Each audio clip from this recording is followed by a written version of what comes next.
And we're live. Yeah, How we you are doing, live. guys? Who we got? Who do we got on here now? Who of our regulars? Is Ron Ward, Mopar Man, Dakota? Somebody's got to time out Dakota. Are any of our guys here? Somebody needs to time out Dakota. So tonight we've got the legendary automotive archaeologist Ryan Brutt. How are you doing, my brother? I'm doing well, Tony. How are you doing this evening? I'm doing great. I'm looking forward to hearing stories of barn finds and one of ones and all sorts of crazy stuff. So for people who don't know what you do, which is hard to believe anybody wouldn't know what you do, why don't you just give them a quick rundown? Yeah, no problem. My name's Ryan Brutt. I self-proclaim myself the autoarchaeologist, which is a whole nother story sometime. But I document vintage cars, boats, airplanes, motorcycles, anything that basically had an engine. I document them in neglected states, so barn finds mostly. That's why I call it myself an automotive archaeologist, because you're literally digging in the mud sometimes, finding cool cars and trucks, airplanes, all kinds of stuff. Locomotive. Yeah, I used to write for Hot Rod magazine before the collapse of the magazine industry, and lately I've been doing some stuff for Mopar Collector's Guide and Mopar Connection online, and my own stuff. I whore myself out anywhere I can.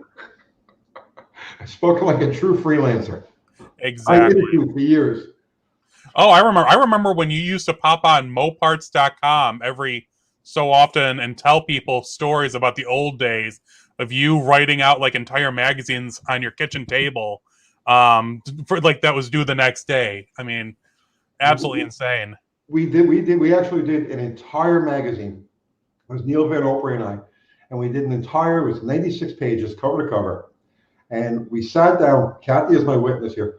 We sat down at about 6 o'clock, started pouring coffee, and 12 hours later, 6 o'clock in the morning, we had done the entire magazine, cover to cover, wrote every story, captioned every photo, did the whole bit, and I delivered it to Manhattan and got paid.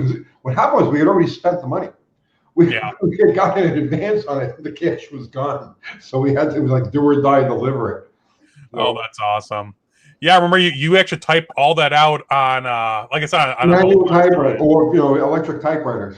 Yeah, I remember. Yeah, there was that one, and you, I think you were writing about a Chevy at the time, and it was so boring of a Chevy. You just started, making up how boring the article was all about how boring the Chevy was, and oh man, the editors used to the editor used to stick cars in front of me like, here, do a story on this car, and I'm like, I got nothing to say about this car. Just do a story. So you know what I mean? Oh yeah. Unfortunately, I've done probably a few dozen features, and I've gotten pretty into the weeds on some cool, wording on some cool stuff. But I've never had the opportunity to really go off into left field because they just don't allow that kind of stuff anymore, or they didn't until the collapse. Those days are over. Everything is allowed now. This is true, journalistic anarchy, the way it should be. Yeah, no, absolutely. Like I said, I mean, I'm doing just fine, doing my own stuff on YouTube and Instagram, and like I say, doing my own thing, which I am happy as a clam about, because then I don't have timelines anymore. Your YouTube channel is called the Auto Archaeologist.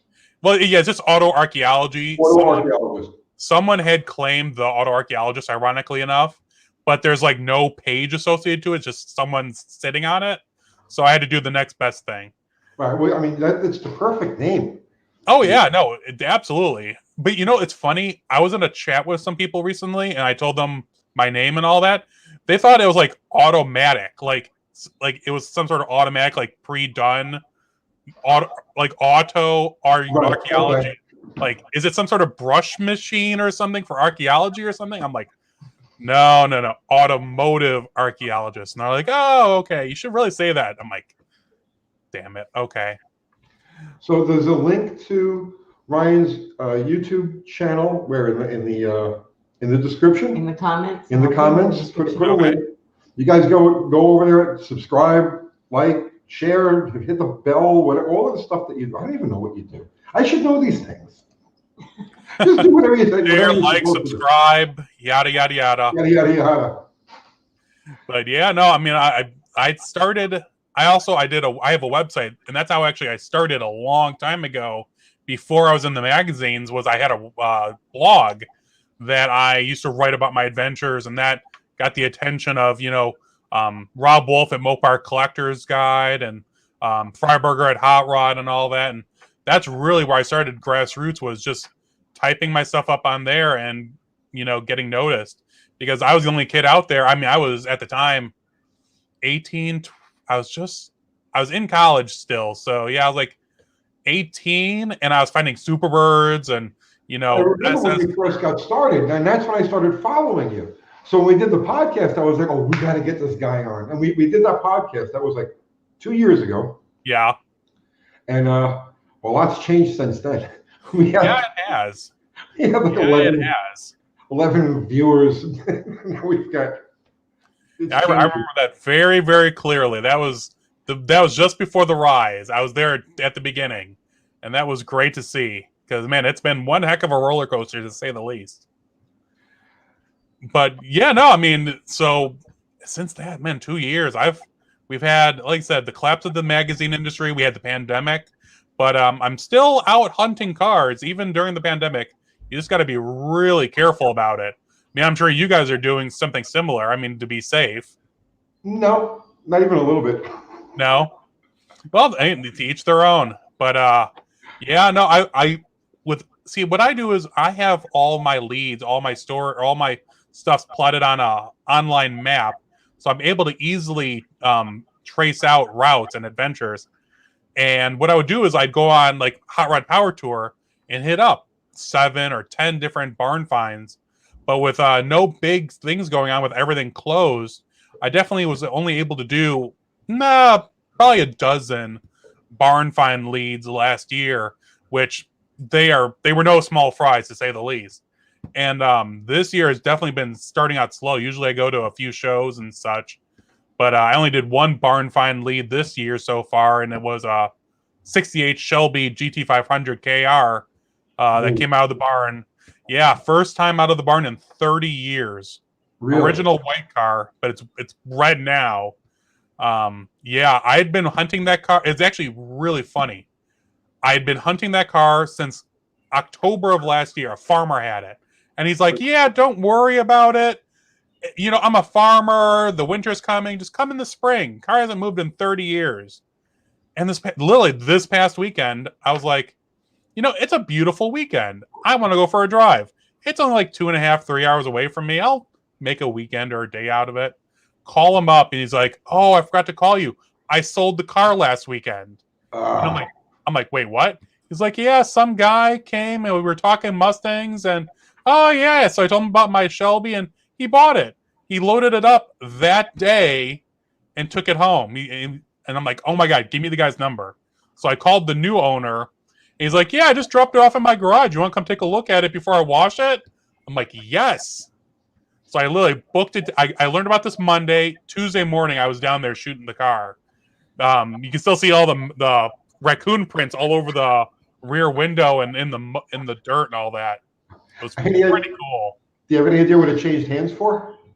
I have no idea offhand. The guy was a Mustang guy, and I bet you he probably paid a little bit less than market value for it, but it was also in pieces. Like the engine wasn't in it, the transmission. It needed a full restoration because you can see it was a white car that someone had painted red and done some pretty crappy modifications to it. But it was complete. The engine was out of it. It's a 4-speed. That was out of it. So, I mean, but the pieces are there, and a 68 500 KR is one of those holy grail Mustangs. It is indeed. So thankfully, like I said, it was all there. So that was the good part. It had a carb fire at one point, but it didn't damage that much. But he probably got what a barn find KR would go for. I know last year at Mecum, or 2 years ago at Mecum, they did a fully done running barn find black 500 KR, and it went for, I think, 125. So, but this one probably 50, 60. I don't know. That's probably what I guess what he would go for. So now that's one of the unique things about what you do, because most people who are out there, shaking the trees and looking for this stuff, they're looking to buy it, or they're under contract to find stuff, for buyers. And you're not. You don't do anything like that. You just want to go find it and document it. Absolutely. I mean, that's because I get to see some of the rarest stuff in the country, and it's because I'm not trying to pressure these people into taking it from them. A lot of these people. See, that's an important thing, because, and like I said, you have like probably one of the most unique niches in the whole, world of doing this stuff, and that's why you get in the door, because you're non-threatening. Exactly. I just want to show what you have. I don't want to take it from you. I don't want to deal with you. I don't want to, nickel and dime. I just want to show the world what's hidden in your barn. Exactly. I mean, because obviously, these cars are sitting for a reason. Right. This Hemi Cuda is sitting in this guy's backyard. Why is it sitting? What is the connection? What is the story that keeps this car sitting here? And obviously, it has to be an interesting story. It's not just going to be, I bought it and I got bored. No, there's a reason this car is sitting here, and I want to tell it. Not to say that I don't. Ask at the end. I always ask them, if it's for sale. I could try to buy it, or I know people who won't dick them around and try to pay $500 for that Hemi Cuda. I know people that will give them a straight price, proper price for what it's worth. So I always leave them with that. And does it ever work? No. But later on, people have called me and asked me for advice on the cars, or where to get parts. So it's been a very entertaining experience, to say the least. So, of all of your barn find adventures now, which one stands out in your head? You told a great story on the podcast. If that's still the one, but which one stands out in your mind the most? Oh man, there's so many adventures that I've been on. It's really hard to nail them. I mean, there's a '69 Charger 500 Hemi 4-speed car in a tractor shed out in the middle of nowhere, and that was a good one. I mean, it was actually really funny. It was just after my first article came out in Hot Rod magazine, and I had a whole bunch of them because I was so proud. And so I'd heard this guy had Mopar. My friend told me, he's like, this guy has a bunch of cool Mopars. Go talk to him. And I just showed up. I have a new Challenger, bright blue, RT Classic, blah, blah, blah. And so I show up at this guy's house, and he's like, oh, cool new Challenger. I'm like, oh, I heard you had. And I could see right to my right was a 70 Coronet RT. Turned out to be a 6-pack car. And so I'm talking to him, and I'm like, yeah, I heard you had some cool cars. Like, I'll make you a deal. You take me for a proper ride in your Challenger, go blast it on these dirt roads, and I'll show you everything, all the cars and everything. I'm like, deal. So I'm like, oh, well, here's a copy of Hot Rod magazine. I show you what I do. And he opens it up, and it's a '69 Charger Daytona that I found, or I was shown. And he's like, oh, I have one of those cars that makes the Daytona. And I'm like, oh, okay. He's got a '69 Charger, a '68 or whatever. Yeah. So we go walking way back into his property. I mean, there's all these Mopars right by his house, but we walk out to the back by this tractor shed, and it's full of old cars. And right there in the middle, with siding leaning up on the side of the car, is a '69 Charger 500. And it's B5 blue. You can see one side like he hit a guardrail or something. A pole had gone through the grill and take it out. What I later learned was a Hemi. I'm like, oh my God, '69 Charger 500, B5 blue. He goes, yeah, go take a look. I'm looking around, and I look at the VIN number, and I see, I think it was it XX or XS 29J, and I'm like, this is a Hemi car. He goes, yes, it is. And I look at the floor, and I see the 4-speed. I'm like, so this is a Hemi 4-speed Charger 500 blue car, white interior. He goes, sure is. And I'm like, I think I just wet my pants a little bit. Didn't quite say in those words. He goes, yeah, and those two '67 GTXs that are sitting next to it, they're both Hemi cars too. I'm like, oh, that's all. He's like, oh yeah, and this satellite over here, this is a Hemi car too. I'm like, oh, that's all. So So this was the first barn, and then he's like, "Come on, I'll go show you the rest of the stuff." He takes me through his property, and he's got all kinds of stuff. He's got 68 440 GTX. He's got a 465 Coronet Max Wedge car, that 6-pack Coronet. He has literally tractor trailers full of Hemi intakes and all this stuff, and I'm just blown away. I'm trying to absorb it all. And then he goes, "Oh, you got one more place to go." And I'm like, I don't think my heart could take this. And this was even the best part was, so he's like, "Oh, well, I haven't been in here since like 1992. Someone broke in and tried stealing a whole bunch of stuff. And they got like one load away, but he caught them while they were loading the second load. And I just boarded up the windows, put a big old padlock on the door. I haven't been in since." So he's like, "Oh, well, watch out. The place is a mess." And we break the lock to get in, and we open the door. And I have a picture. As you walk in, there's a pile of like push rods and Hemi. I'm like, "Oh, 18 splen Hemi 4-speed." And there's all and then I look up, and there's a row of 426 Hemis in this barn. And I'm like, I was literally in shock. I get goosebumps thinking about it. I'm like,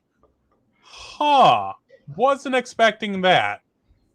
And so you walk in, there is sitting on an engine stand. I have the pictures. I have a bunch of pictures, but is a 69 or 68, I forget what the date is, NASCAR Hemi, from air cleaner to oil pan.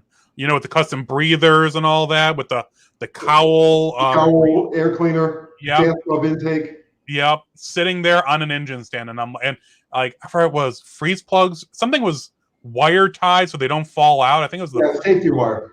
Safety wire. I mean, this thing was incredible. I wish I had more pictures, but I was running out of room I wasn't expecting all this, so I was running out of room on my memory card. And then we go around back, and I will honestly say I screamed like a little girl. There was a dead mummified cat. There was a dead cat mummified on the ground, and I almost like stepped on it, and I'm not used to that. So I will tell you, I screamed like a little girl. And he's like, "Oh, don't worry about it." He goes and kicks it underneath this 65 Coronet wedge car sitting here. He goes, "Yeah, let me show you this." Pulls away a tarp, and there is I think it was, now it's been like 10 years, the complete 69 Hemi 500s Hemi, from air cleaner all the way, just sitting on a tire underneath an old like military oiled canvas tarp, just sitting there. And I'm like, of course you'd have this just sitting here in the corner. That makes complete sense. I mean, that was probably one of my most favorite adventures. I mean, that was, like I said, 7-8 years ago. I've been on so many since. Okay, so now where can people see pictures of this? Will they read the story or? Yep. This story, the pictures are on my website, barnfinds.org. And I don't have any video of that. That was pre-video. Right. That was when GoPros, I mean, because I shot this 2013, I think it was. So yeah, almost 10 years ago. But yeah, all the pictures, I did an article for Hot Rod, okay, but they didn't quite understand what it was all involved, even though it did very well for them. But there's only like 4 or 5 pictures on there, but I have actually a multi-part story on my website. On a website. On that find. So yeah, barnfinds.org. Barnfinds.org. But yeah, and I haven't updated that in a while, the actual blog, but I will be here. I've just updated the entire format of the website, and probably here today or tomorrow I'll have a new post up with more information on what's going on and what all will be the shenanigans coming up here shortly. But yeah, I mean, you found some cool stuff in barns too, and all. I mean, watched your videos and all that. You found some cool stuff lately. I mean, so like, what about you? What was your coolest find? Oh God, I have probably the Max Wedge car in the woods. Well, we've got that. Yeah, we found that Max Wedge car in the woods, which is still sitting there. And I tell you what, the story with that car is typical of, I guess, what you run into, because these guys who were in their 70s and their 80s, back in the day when the cars were worthless, and you could buy a '67 Hemi GTX for $1,200, which, yep. I mean, Kathy and I bought a running, driving '66 Hemi Satellite for $600. Drove it home. So, and that was what it was back in the '80s, the '70s and the '80s, and but that's it. You get these old timers that were a couple of years older than I am, that rounded this stuff. They had more means than we did when we were kids. So they rounded this stuff up, and it's all just sitting there, just in the same position, the same condition that it was in 1979 or whenever they happen to hit the pole with it and take it out of service, and boom, there it is off on the side. So you get to find some. I don't know why I just remembered this, but back when I was doing High Performance Mopar magazine, I had a lead on a Superbird, a Hemi Superbird. It was in a gas station in Maryland. And, this is so long ago. This is like 35 years ago. But and we did the story in High Performance Mopar magazine. And this car, to this day now, I still don't know exactly what was up with it. But according to the owner of the car, it was a factory super stock prepared Superbird. Wow. And they had moved things around on the assembly line in such a way that the factory headers didn't fit. That's weird. Like I said, this is 30, I mean, God, it's like 34, 35 years ago. And I remember going around the car and looking, because I was very familiar with those cars. Yeah. Didn't take any measurements because at the time it wasn't really that critical. It was just like, oh, this is the guy's story. And he says, look at, here's this header, look the way it fits. And I'm like, yeah, you're right. Nothing quite lines up right. So that's probably the oddest thing I've ever found. That's cool. And it's unsubstantiated because it was the first and only time I came across that car. Haven't seen or heard of it since. But we did cover it in High Performance Mopar magazine. So if anybody has old copies, do we have any copies of that? No? It's funny. I got into the Mopar scene literally in the last issue of that magazine. I think I had two issues, and I really enjoyed. I like the tech and the information. It was much more close to Mopar action in the mod. It was not Mopar muscle, because Mopar muscle, but it was more Mopar action with the tech and all that. I really liked it. I think the last issue had a green TA on the cover. I have it here somewhere, but it was probably my favorite. And then literally the next issue it got canceled. I'm like, that's the way my luck works. I started that magazine in 1985. When I was over 1986 when I was over at CSK. Okay. Yeah. And I did it for 2 years, and then I went over to Harris Publications, and I had a little thing going with the editor over there at CSK. So I started Mopar Action to compete with High Performance Mopar. That's awesome. But what was funny was that I was in the last issue of High Performance Mopar that I was in was on the newsstand at the same time as the first issue of Mopar Action hit the stands. So I was actually competing against myself on the newsstand for a month. Wow, that's crazy. I mean, who can say that? I mean, I know.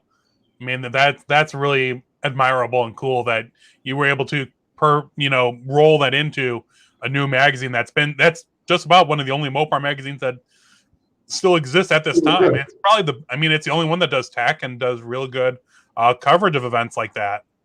Yeah, I did that magazine for about a year and a half, and then I wanted to go drag racing, so I stopped everything. I pulled up in front of the office. We had an office on Broadway in Manhattan, right across the street from the Flatiron Building. Oh, cool. I pulled up in front of the office, and I looked up at there, and I said, I don't want to do this anymore. I started the car, threw it in gear. It was a 4-speed Duster, threw it in gear, and drove home and decided to go funny car racing.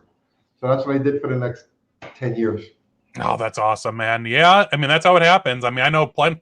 I mean, guys in our industry that they get burnt. I mean, they're just done. I mean, especially nowadays, it's such a rat race, and there's so much bullshit out there. It's just not worth the hassle. I mean, no, it's hard. It's a hard business.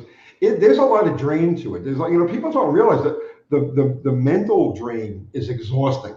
Yeah. Like, it happens to me with doing this channel. You say, well, it's not as much work as physically like ripping cars apart every day, but it's a different kind of exhaustion. That it's just like the constant focus. It takes a lot out of you. Oh, absolutely. I mean, I know I will sit here when I edit a video for my channel or whatever. I mean, I will sit here even for just a 15-minute long video. I mean, I know I hate listening to my own voice. Me too. I mean, I feel like it's, chicken scratch. I mean, it's, nails on a chalkboard, if kids remember what those are. And yeah, man, it drains me. I mean, I hate trying to figure out, cuts and splices, and it's a whole nother mental gymnastics that I was not prepared for. I take pictures and I enjoy doing the video, like taking the video. Right. But I mean, if it wasn't so expensive to edit videos, man, I'd have someone else do it. But geez, the rates to get that done are ridiculous. So, and Well, there's a lot of work involved. But what we found is that, you see, YouTube is different than broadcast. It's different than, people don't really want a super fine, high polished thing. They're more concerned with connecting with the person who they're watching than they are with smooth edits. And so you can get by with jump cuts and just, if you sweat the details, you're wasting your time. YouTube is a different animal than broadcast. You are absolutely right. And that's my biggest problem is because I have friends of mine who are in this industry with social media and all that. And my biggest problem is because I think I have the perfect face for newspapers, especially like Wall Street Journal where there's no pictures. So there's no videos of me, with me in it. There's no pictures. I mean, there's a handful of pictures of me in barn finds and all that. But I mean, that's the biggest thing is they're like, Ryan, they need to be able to connect to you. They need to be able to see your face and connect to you on a personal level. That's really what will put you. And I just keep on forgetting that because I'm like, really? Do you really want freaking Quasimodo hobbling into the frame of this, Hemi Cuda in the backyard? I'm like, oh, really? But I'm like, yeah. But also the other thing is, at least you have your wife and you have friends. Very rarely am I like this Shelby one. I drove 3.5 hours south just on a whim, turned around and came right back, and it was all by myself. And that's how it usually goes. Is I'm usually by myself on these adventures. And yeah, I could use a selfie stick if I had to. I actually have a monopod I could use, but even that, it just I don't know. It's never a good angle, and I know I should do it. Are you familiar with Vice Grip Garage? What's up? Are you familiar with Vice Grip Garage? I've heard of them, yeah. Okay, well, it's this guy Derek, and he does the revival videos. So he'll go buy a car sight unseen, 300 miles from home, get it running, drive it home. So, but he films it all himself. Like, maybe you should watch a few of his videos just to get some ideas on how that's done. He's wildly popular. I mean, like his deal is exploded. So that's good. That might be something you might want to, or even talk to him. Derek is a good guy. I can get you his number if you. Don't worry about it. Like I said, I've got so many things on the plate to try to improve my stuff. I mean, I'll take a look at his stuff, but I'm not that worried about it. But man, just go out and shoot it. People will love you. Exactly. I mean, I just gotta get out there. And like I said, I mean, I've been doing this for a few years, but before when I had the, I couldn't post, and in the olden days, as they say, I couldn't post videos until after the article came out in print. Right. Because otherwise they'd be self-competing. And the thing is, I never gave the magazines the videos because they never did anything really with them. So I'm like, I'll give you the print and the pictures, but I get to do the video. So we kind of had this, thing going that it worked out. But now that I don't have that, I have a big backlog of video that I just got to start churning it out. And it's just very daunting. All those hours of hearing my video of, hearing my voice is very, I don't want to hear myself normally. And then I'm going to have to do it for hours on end. It's very scary, to say the least. I'd much rather be out hunting cars. So I can rent your Uncle Kathy for a little bit if you need. That might probably be a better solution than what I've got planned. But now with I'm getting the antivirus here at the end of the week, the first shot. So I'll be out and about hunting. I mean, I have so many plans. I have so many pins on my map that are even pretty local that I'll be hopefully cranking out videos far more regularly than before. I mean, I just want to. I've been cooped up in Chicagoland area for a year now, and it's time to get out. You must be going strong. Well, see, different parts of the country have different things going on. Like here in Tennessee, it's been more. We had 2 months of lockdown when it was March and in April. Okay. And it's been completely back to normal since then, when everything opened and just like nothing ever happened. Yeah. But I know in Chicago, New York, Los Angeles, lots of places, it's just, Oh yeah, it's been crazy. I've had friends who I've had the entire spectrum of what could happen with this virus has happened to my friends around me. Let me just say that. Unfortunately, for the bad, but thankfully, things are getting better, and that's the important thing. Is as long as I can get, I mean, I'm healthy, I've been fine, but having that, vaccine will just give me that little bit extra that I can now go explore and not worry about. So my family, I have some very high risk family members that I don't want to get, even with everything going on. Whatever you think, I mean, I just don't want to take the risk of, because I've had friends die, so I don't want to risk them getting sick. So that's why, and I'm close to them, my family, kind of. So so I'm excited. Better safe than sorry is what it is. As far as the virus, if you're healthy, it's really, because Kathy and I both had it when it first started coming around. Okay. And it's a really bad flu. It's like the worst flu you'll ever have. And then it's done. But yeah, if you've got somebody who's old and compromised immune systems and all of that, yeah, better safe than sorry, you're right. Oh man, it's even worse. I have a friend of mine, I have a guy who was younger than me, health nut. He got it from his gym and he died from it. Really? I mean, yeah, no, he was 29, healthy as did freaking marathons and all this stuff. He went to this gym and, they were trying to be safe and all that. And he got it. It turned his lungs to Swiss cheese and he died from it. I mean, and I'm like, of all people who I have a bunch of friends who are healthy and they yell at me all the time. But, but then again, I've had other friends who have tested positive for it and they're fine. My one brother, he special needs, but he got it. Nothing. Not even, I mean, he lost his sense of taste and that was it. But like I said, better safe than sorry. So that's all I'm doing. But like I said, now that I'm getting the vaccine, it's going to be a great year. There's so much to do, so many shows coming back. I mean, it's going to be great. And like I said, last year even wasn't bad. I went on over, I think, a dozen adventures. I helped my friends pull 4 69 and 68 Chargers out of a freaking field. I mean, one was a 444 speed Dana green Charger RT. Another 69 was a sunroof car, a legitimate sunroof car. Another 68 RT 3D3, I think it was. I mean, could have been a 3D. Well, wouldn't it be a factory 3D3? The Charger would only. Yeah, I think it was. Yeah, it should have been a 440. But I think it was a 3D3 had it in it now. But yeah, I mean, that was just one adventure, and then my friend buys barn finds, cleans them up, and sells them. And he had it was so beautiful, a B7 Blue 70 GTX that was covered. I posted it on my Instagram a while back, but it was covered in about an inch of bird and just legitimate crud. And he was going to keep it for a while, but he bought a barn find 68 Hemi GTX. Complete car, but it didn't have like the carburetor. I mean, it wasn't complete, like the engine, transmission, rear end were there, but like the carburetors, they were marine carburetors. Like they didn't have a choke or something. So the opportunity came about to get the correct stuff for the car. So he sold the B7 Blue, and when he washed it, oh my God, that thing shined.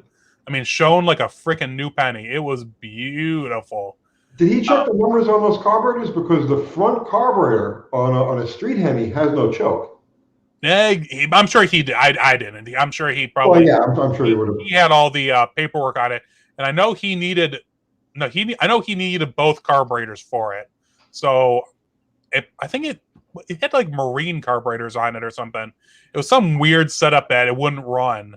So, like I said, he got all the correct stuff now. But he pulled there was a Little Red Express truck that he pulled out of another barn, but that was just one adventure. down and back to St. Louis. I mean, I'm trying to think what else. Oh, I went to Holly Mopar party last year. That was it. That one. That was in October, right? No, that was August. It was August. No, maybe it was October. I believe it was October. We were supposed to actually have a project car done by then, and then my friend had to have knee surgery and it put it all off. But yeah, go ahead. I'm sorry. No. I highly recommend it. It was a phenomenal event. I mean, this was even, the first event during a pandemic, and it was very well received. I've been to most of the bigger Mopar shows, Midwest and East. Like I've been to Carlisle. I've been to Mopars in the Park up in Minnesota. Mopars at Belvedere here in the Chicagoland area. And like people love the Mopar Nationals. I hated them. I've never been. You're not missing anything. I mean, people go crazy to go there. And I went there once on purpose, and once I got hired to go do something there. And I go there, and I'm like, oh, this is a cluster. I mean, it's like nothing makes sense.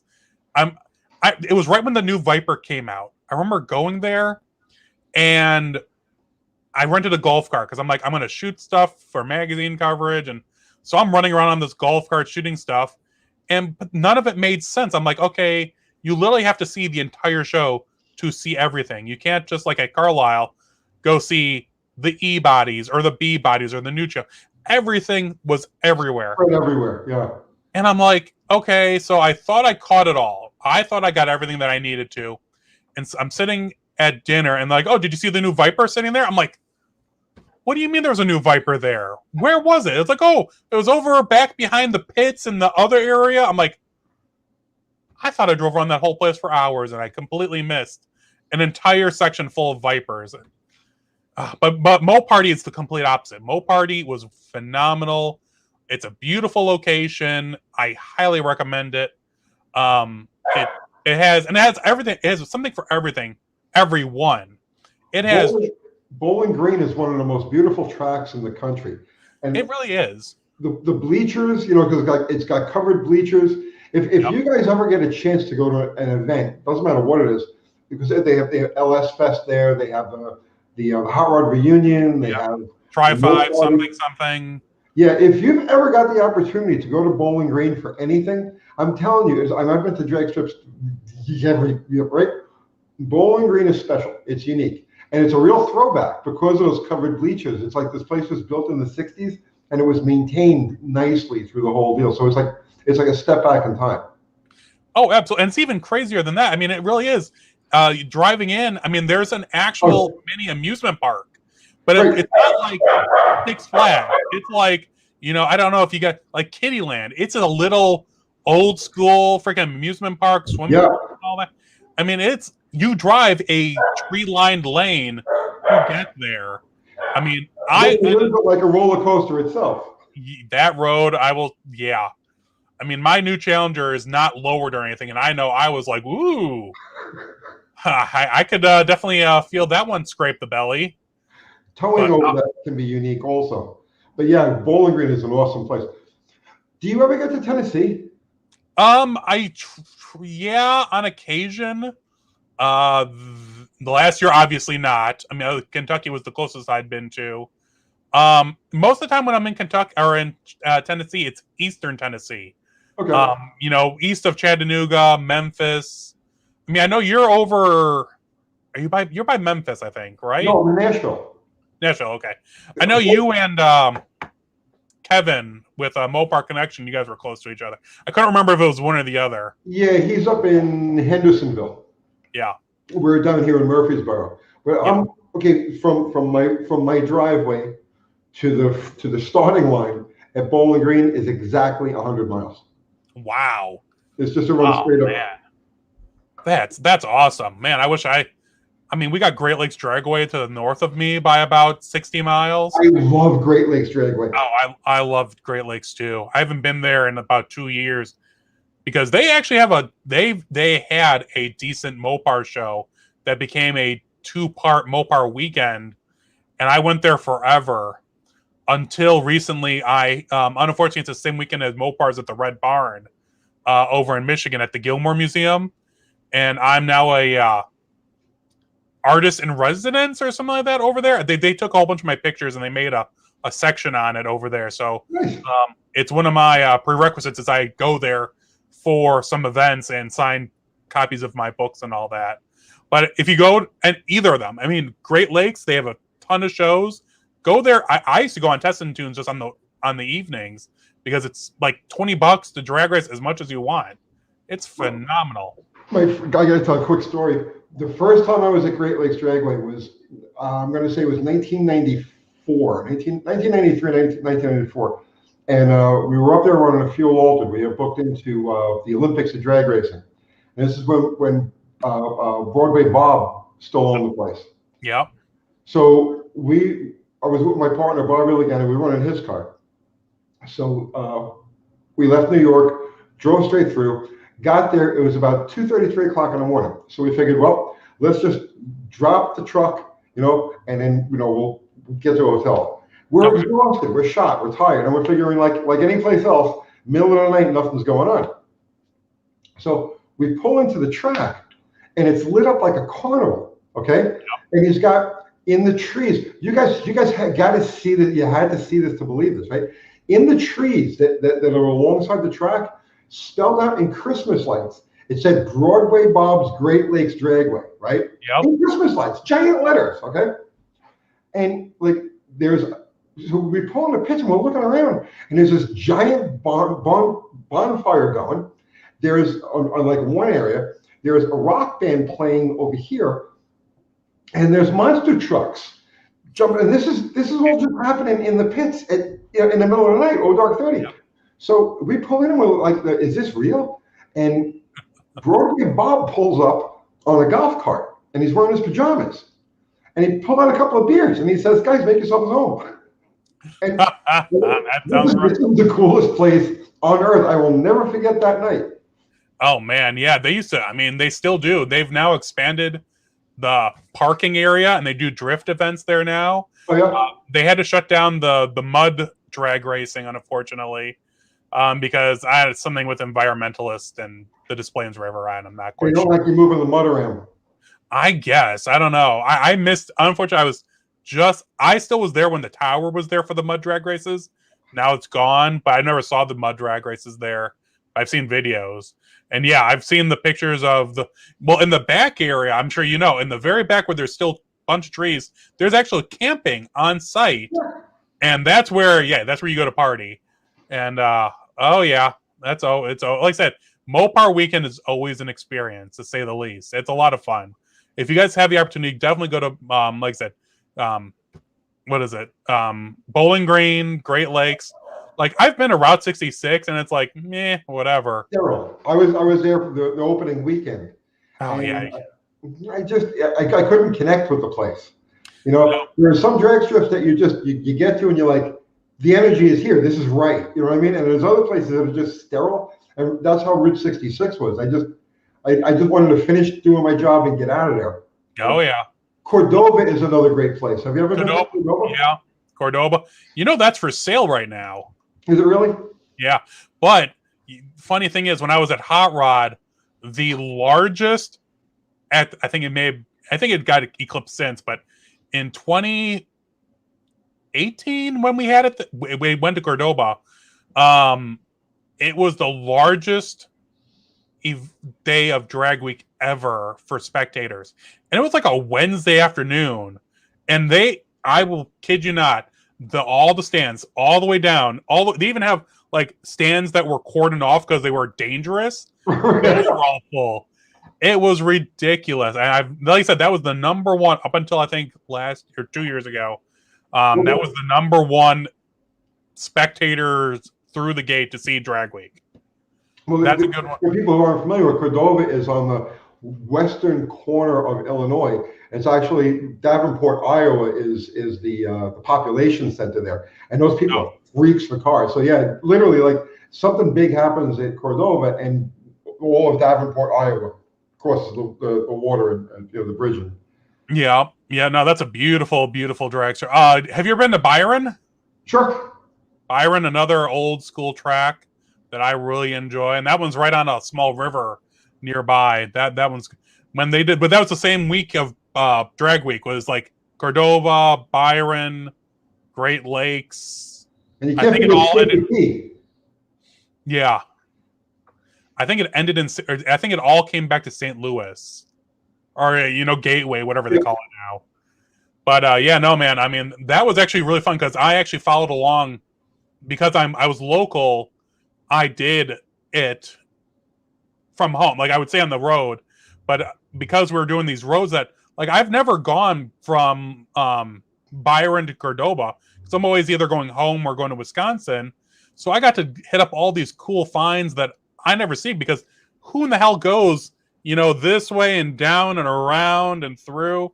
It was wonderful. I found Cudas, I found Chargers, I found Camaros. It was all because it was, you ever take these routes that you always go like one direction because the road makes sense, and then if you take another road that goes kind of different than it, completely different, and it's amazing the stuff you'll see. Oh man, but yeah, I love that kind of stuff. And when you ever get down into this area, I want to team up with you for one of these adventures. By all means. I mean, I'm more than happy to. I mean, I got so many leads down by you guys. I remember it was funny. I was, like I said, with Kevin in the area before I knew you were. This was years ago. I got friends southwest of you that there's a 70 Charger RT sitting in the weeds right off a highway. And I'm like, if I leave at like 8 o'clock in the morning, I could get there right before sunset. And so I booked it down there, and I had to stop for gas, and I was hungry. By the time I got down there, I literally just got there as the sun was setting, and there it was, a burnt orange 70 Charger RT sitting in the weeds off the highway. And I'm like, oh, it was getting too dark, so I didn't want to go knock on the door or anything. So I definitely have a bunch of stuff that I would love to go hunt down that direction. But like I said, I don't know. I mean, I have stuff down there that I have planned, hopefully, that comes to fruition here in the near future. Especially, I work with Tim Wellborn of the Wellborn Museum on a few projects. So that's basically, I take 41 straight south out of Chicago, because it's actually funny. I mean, you don't come up this way very often, but going from Chicago to basically Nashville, there's 3 routes you can take. And it's like, what is it? 65 from Chicago, you take 65 through Indy, through, I forget what it is, to Nashville. Or you can take 57 to, I think, Champaign, to 74 to something to Nashville. Or you can take 41 right down the middle, right along the Illinois-Indiana border. And they all take, even though the 2 on the either side are longer, they all take about the same time because it's faster. But I take the more scenic route.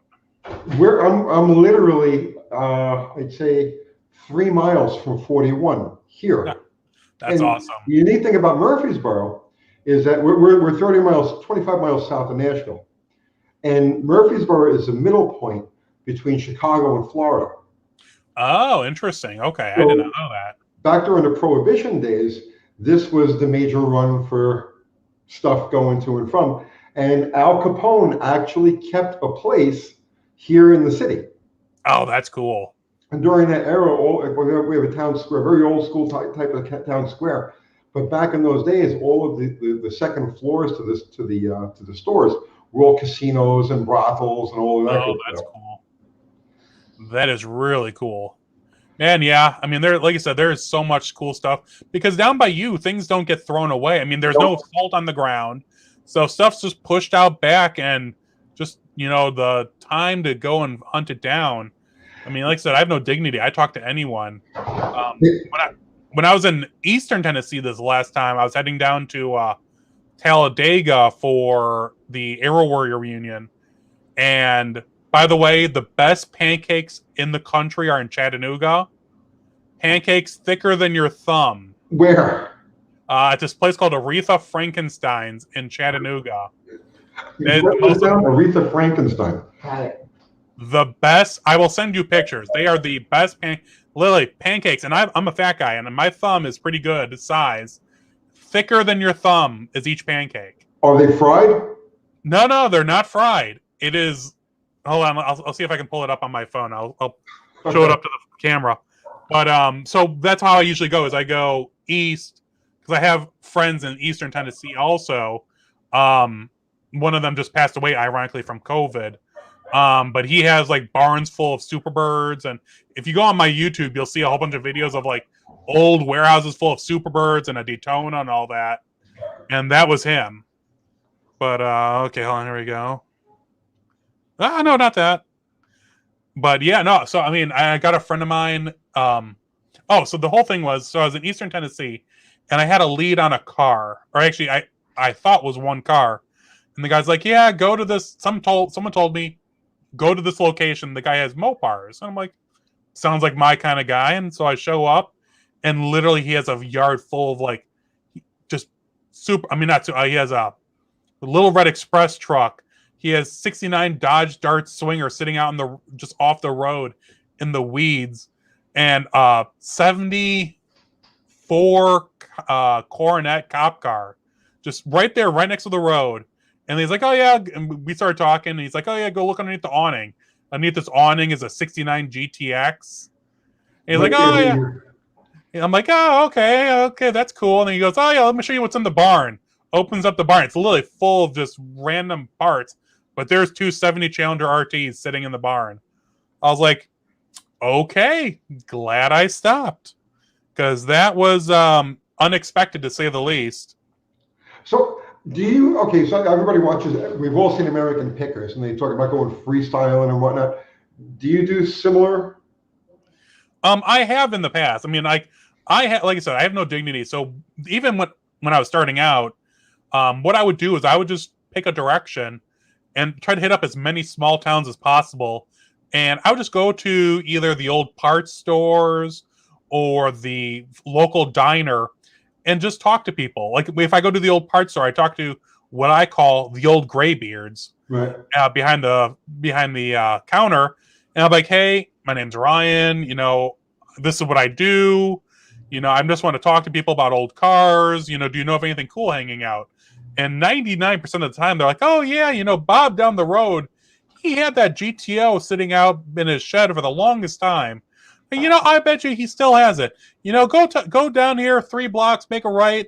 You'll see the orange house on the left. Tell Bob, Nick at the auto parts store sent you. He'll be happy as a clam." So that's how I started out. I mean, that's really just with no dignity, just going and talking, knocking on doors. And that all went downhill. I mean, when I found my first Superbird, I was actually at an auction in Western Illinois. And it was a farm auction, but the very last item at the auction was a 57 or 56 Chrysler 300 with I think it was a 354 Hemi. And it was literally pulled out of the farmer's field. And I was in college and working at a junkyard, at the salvage yard. They didn't like calling it a junkyard. But so I literally had to sit there all day waiting for this car to come through the auction. So everyone that stopped at this car, I would talk to. I'm like, "Yeah, I'm waiting on this car. Yeah. Oh, you know of anything else around?"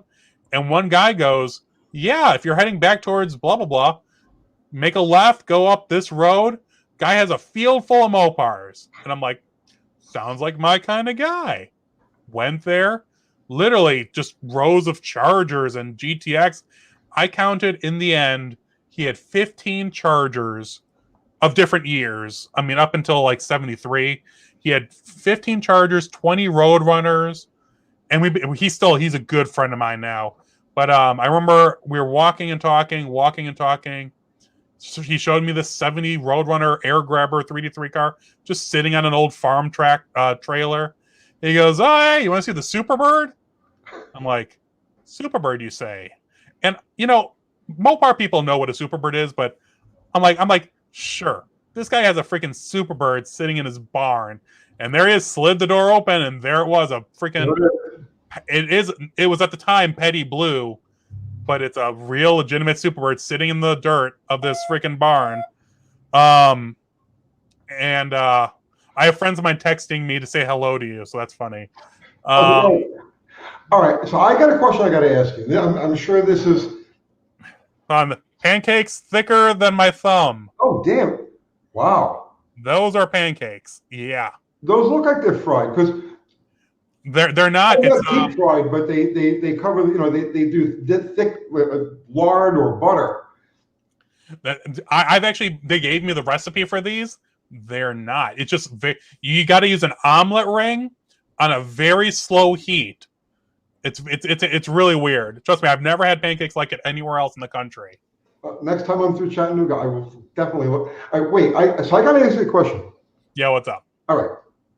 So you don't just do Mopars, you do everything. No, I do everything. You do everything. Okay.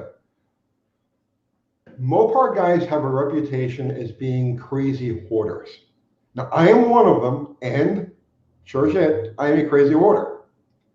Now, I'm not as bad as some of these other guys because I often have to offload my hoard, or portions of my hoard, just to pay the bills. Just keep going. That's life without a job. You know what I mean? You do what you have to do. Yeah, absolutely. Mopar guys are notoriously crazy hoarders. Is that true? More so than General Motors, Ford, AMC, foreign car guys? Yes, but I know why. It's not even like, when you think about it, it's not that out of realm why. Think about it, because Mopars weren't made in great numbers. I mean, if you had 170 Barracuda, let's say a 323 Barracuda in 1985, let's say, there was no parts available for it. So you would buy up every junk car, every scrap you could to keep one car around. I mean, so they wouldn't hoard, they would keep part sources available. They would take the stuff in because at the time it wasn't available to be. I mean, even now, I mean, so it's not hoarding, it was literally their lifeblood of keeping their cars on the road. Okay, you bring up a really good point because that's a part of Mopar history that a lot of people don't understand. Guys today don't get it. Okay, in the middle to late 70s up until the middle 80s, let's say from 1977, 1978 until about 1985, 1986. Yeah. There was a void of replacement Mopar parts. Exactly. If you needed an exhaust system for your GTX, well, you were just shit out of luck. You could not buy those parts.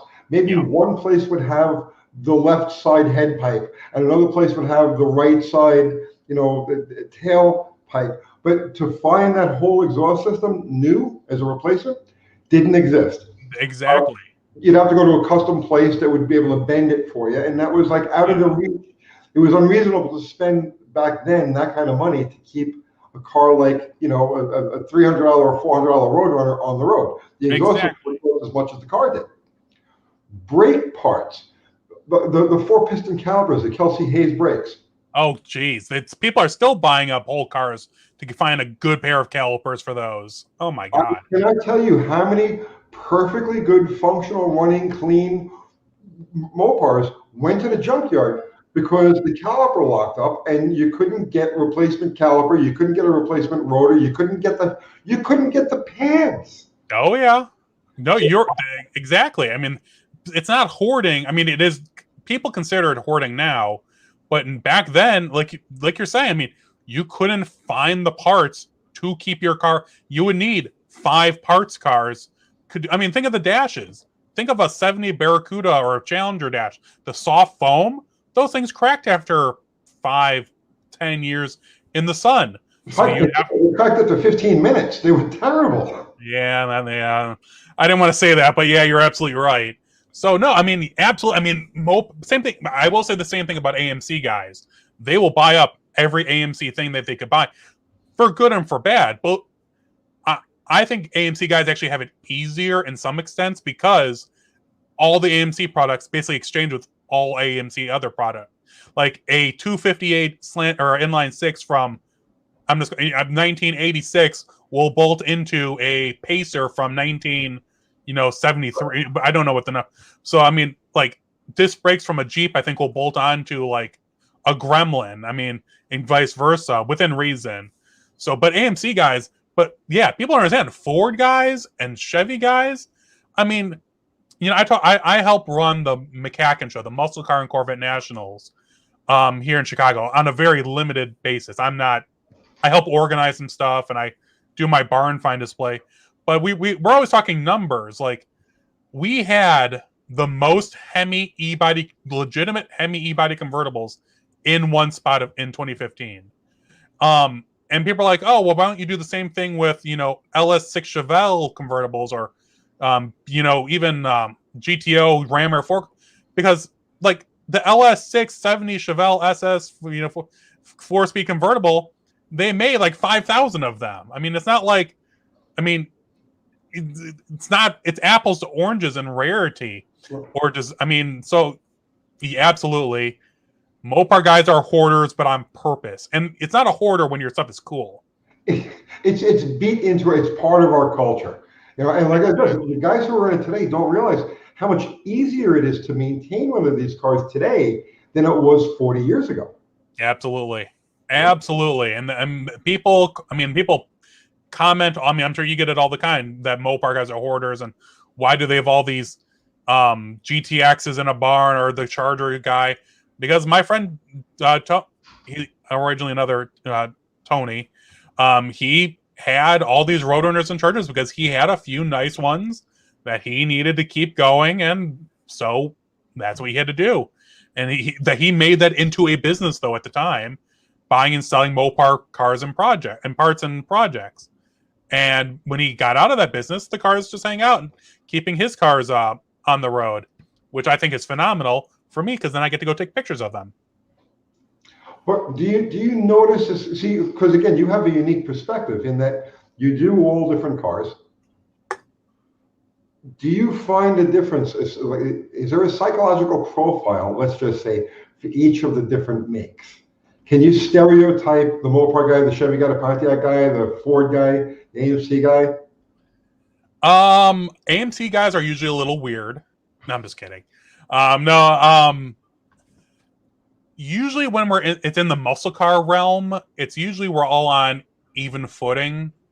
We're all basically the same. We all appreciate muscle cars. Yeah, we jab each other about GM or Ford. Right. I will say Corvette guys, or Corvette weenies as we call them, that they're a different breed altogether. Yeah. I'm cool with Corvettes up until like early C3s, like 72. When they got rid of the chrome bumpers, that's when they lost me. Not that I could ever fit in one, but like I said, C1s and C2s, I appreciate them. Same thing, like early Thunderbirds, I appreciate them. Oh, I appreciate everything. Absolutely. That's what I'm saying. People think I do post a lot of Mopar because that's the world I'm in. But you're absolutely, us muscle car guys are a minority now, so we have to stick together. And especially those of us in the world who drive our cars. I will say I do drive my modern Challenger. I've never driven my 71 very far. But us muscle, because I hang out with a lot of guys that have older muscle cars that we drive. And if you take your 70 Chevelle SS out and drive it, or your 69 Mach 1 Mustang and you're driving it, we all appreciate each other, and we're all good people to each other because we all know that we're doing this for a passion and love of what's going on. Now, like I said, we all rib each other, like how many, with the Mustang guys, how many people did you run over today? Or Chevy guys, oh, did you go to Walmart to buy that 350 or, whatever. Or Mopar guys, we're all hoarders and nuts, whatever. But at the end of the day, we, like I said, I've done Power Tour 12 times, and I have friends across the communities, and we're all good, and it's all good. Like I said, Corvette guys, they're a different breed, but they have to be. They're like plastic cars. I grew out of that when I was like 5 years old. Right. So we've been on for about an hour now. Let's make some questions from our guys here. Yeah. Whatever questions we got, I'm more than happy to take. Uncle Kathy is going to go through she said, say hi to everybody. Hi, everybody. I'm off on the side helping Tony with the questions. Kathy's been a great help today. She, her and I set up everything earlier, and it worked. And so far, I believe it's working out. You're very easy to work with. I was busy stuffing my face. That's fine. Hey, you got to keep that body nourished. Oh, yeah. I got to keep that pregnant figure going. That's what I'm saying. You think this developed overnight? It takes it took a lot of work. It's the wrong kind of work, but it's work. We were at the Garland's Museum a couple of weeks ago, and one of the guys that works there, I can't remember his name. He's got a crazy accent. And we were looking at the white Hemi Coronet. So Kathy was getting ready to film us, and we're standing next to each other, and she goes, "Okay, you ready? Suck in your stomach." So I sucked in my stomach. I looked over at him. I says, I tapped him. I says, "Stop sucking your stomach." He says, "I spent 50 years building this." Yeah, people who are really into them, man, they know the beats. Suck in, breathe shallow. Oh, it's crazy. I unfortunately, if I tried to keep my gut in, I would die. That's about where I'm at right now. Okay, Justin Swila. You guys like the 75 Vet? I imagine he owns a 75 Vet, and that's what he's asking. Nothing wrong. Hey, like I said, I mean, if you're out driving your 75 Vet, like I said, I mean, up until fuel injection, if you're out driving your carbureted Corvette, I mean, I have nothing but kudos. It's not my thing, just like imports aren't my thing, but I can appreciate you and your passion for the cars. Even Corvette guys, I mean, if you're out driving them, I have nothing but kudos for you guys, and that's phenomenal. I agree. Okay, here's another one. What was your most recent barn find, Ryan? Well, it was the one from this week. That 68 Shelby GT500 KR. Hold on, let me see if I can pull it up real quick on my phone. And that's probably one of your rarest as well. Oh God, no, that's not even the top 10. Really? Oh man, I found so many Shelbys in the last few years. I found this. I haven't released this video yet, but I found an original owner. He worked at Ford and bought a Shelby, and because he was an engineer at Ford, he actually hand wrote or typed out on Ford stationery complaint letters to Shelby about how crappy his cars were, and he got responses from Shelby saying to issue warranty claim, because the very first Shelbys in '67, I've been deep diving on Shelby stuff lately because I've been working with the Shelby research group with Brian Stiles on early Shelby stuff, and I didn't realize, yes, when actual Shelby was building them in early '67 into middle of '67, they were really, really poorly built. I mean, there was holes and valances from hacking and cutting. People were, there's been no confirmed cases, but because there was holes in the rear valance where they put the taillights into, exhaust fumes were coming in and making people sick. So Ford was going to get sued or something like that. So that's why Ford eventually took production of Shelby Mustangs away from Shelby and brought them into back to Ford proper. And I forget exactly what it all is, but I've been deep diving on Shelby stuff a lot lately. I found probably maybe a dozen Shelbys in the last 3-4 years lately. But yeah, here, if you want to hold on. Oh wow. Shelby GT500 KR, been sitting for 30 years in this barn. Well, not in this barn, in another barn, but it had literally been pulled out. And I'm trying to, there we go. Try to find a nice side picture of it. It is a beautiful, beautiful car. Wow. And let's see if ooh. That is beautiful. So, but there's pictures of that on your website, yeah? Yeah, I posted pictures of the Shelby on my Instagram page and on Facebook. Okay. When I was out there. That was the most recent find. I went and visited Mega Parts last fall after another thing I can't talk about yet because they don't want me to until I think next week. But Mega Parts has a whole bunch of Hemi cars in barns and fields, and I've been posting pictures of their stuff more recently, and that was really cool, really cool. I posted the picture of the white 66 Satellite, or maybe it was a Belvedere, but it was an original Hemi car with the early HP2 badging on the front fender still. Yeah, a lot of people aren't aware of that. The very first Hemi cars, street Hemi cars, didn't have the 426 Hemi emblem, the block one that you used to see on those cars. They had just a little tag that said HP2. And to this day, nobody has ever explain to me or satisfactorily what HP2 stood for. Yep. No. Some people said Hemi powered Plymouth. That was a lot of people told me that one. That was a new one to me because I don't think they put HP2 badges on the Dodges. Dodges. The Dodge got the block, the 426 Hemi emblem that we're used to, Yeah. Plymouths, and only the first like pre-production, not pre-production, pre-model, like the ones that were built in October, November, December, the initial run of cars got that HP2 emblem, and then they switched over to the block letters, the block letters that everybody's used to. Yep. No, that it may make sense to me, Hemi powered Plymouth, but that seems a little tongue in cheek. So who in the hell knows? Who in the hell knows? I mean, like I said, I've been reading magazines now for as you 30 years, 40, 50 years. I've never heard an explanation for it. So, rarest car you've ever found? The coolest. Coolest car you ever found? Somebody else had that. Coolest or rarest? Coolest and rarest. What was the coolest car I've ever found? Oh man, see that depends on your point of view. I mean, I found a Ferrari in a shed, a 70s Ferrari in a shed. It wasn't a Daytona. It was something, I forget what it was, but it was a dentist's car.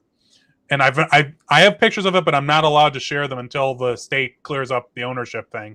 But a dentist bought it, drove it, and something happened to it, and it broke, and he couldn't afford fixing it, so he just put it in the shed on like cinder blocks.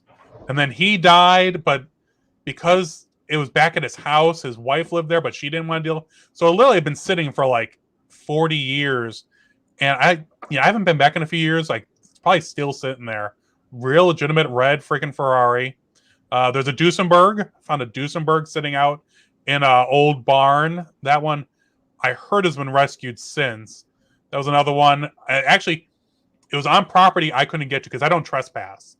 I actually went to the county building, it was a little middle nowhere county. So I went to the county building, asked who owned it. They told me who owned it. I went to the owner. They're like, yeah, just don't tell people where it is or who owns it, and go ahead, take a look at it. And the doors had been closed so long, trees had grown up in front of the doors. And they weren't small trees. I mean, I bet you they were trees like that, and they had wedged the door shut. So I had to go in through the window to get in. Oh yeah, that was a cool one. But for like cool cars, like muscle cars, like our kind of era of cars, I found a whole bunch of Hemi Cudas in the last few years, like legitimate 70, 71 Hemi Cudas. But my favorite, I had been hunting this car I'd heard stories about this car for 10 years. And it's out in the west, it's out west in Utah. And I just, ironically enough, was heading to Utah. And I'm like, so I started putting more feelers out there. And someone sent me one picture of the car. And it's in this guy's backyard. And you can see there's no garage. There's just a shed. And it's like in a suburban area. And you can see in the background a light, like a stadium lighting setup. So I'm like, oh, that's interesting. I'm like, I bet you I can nail this down. So I started asking around, and 2 towns came up as where the car might be, because no one would tell me exactly where it was. So I'm like, okay, I've narrowed it down to these 2 towns. So what I started, because in the picture I was sent, you could see the sun was setting to the west, and so you could tell where the sun was and all that. So I'm like, okay, so this stadium, wherever this car's sitting, there's a stadium to the southeast, and the roads are going east to west, and yada, yada, yada. So I went to the towns, and I started looking up, like, football stadium in blah, blah, blah. And so I'm looking at the lights, and I'm like, okay, these lights are not the kind of lights I'm looking for. So I went to the next town, and I went to the baseball stadium. No, didn't really fit the baseball stadium. And then I found, like, the high school football stadium, and I'm like, those look like the lights. So I went to the northwest corner. I just started going up and down the streets on Google Earth. And then, bang, found it right on Google Earth. I'm like, holy shit, there it is. So when I went out there, Lily got, and the funny, this is my mind, because I don't get west very often. I don't realize where the time zones change. I know where, like, central to mountain roughly is. Okay. But was it mountain to western, whatever? But so it was right on the Utah border there, whichever one that is. So I'm like, I'm booking it. I'm like, I'm going to be there too late to shoot this in the sun. I'm like, oh, that sucks the way my timing is. And I'm driving and I'm like, it shows 8 o'clock and the sun should be setting. And literally, as I was getting off the exit, or was it? Maybe it was like 20, 30 minutes before the exit. I'm like, I hit the time zone and I actually had an extra hour to shoot the car. And I pulled up in front of the guy's house, knocked on the door. I'm like, hey, I heard you have a freaking Hemi Cuda in your backyard. He goes, yeah, come on out. Literally, so here we are in the snow, rolling this car cover back off of, get this, an original plum crazy purple Hemi Cuda 4-speed. So it's a purple car, white interior, and the guy has Hillborn injector stacks sticking through the hood. Where have we seen this? I haven't posted any pictures of it. No, maybe you didn't post pictures, but I've seen maybe from an old magazine. It could be. I mean, it's a known car in the community out there. Okay. So I mean, there might be. I have never been able to find any more pictures of it, but he let me film it and talk to him and all that, and there's grapevines growing around the Hemi, and oh my god, and he was the kindest. And actually, because the car cover he bought was an indoor car cover for indoor, and it was outside, the water had soaked through this, like, it's kind of like a soft material, but the water had soaked through and frozen the material to the hood. So when we were pulling the cover off the car, we literally shredded the car cover off of it. So I bought him a new car cover. I mailed it to him.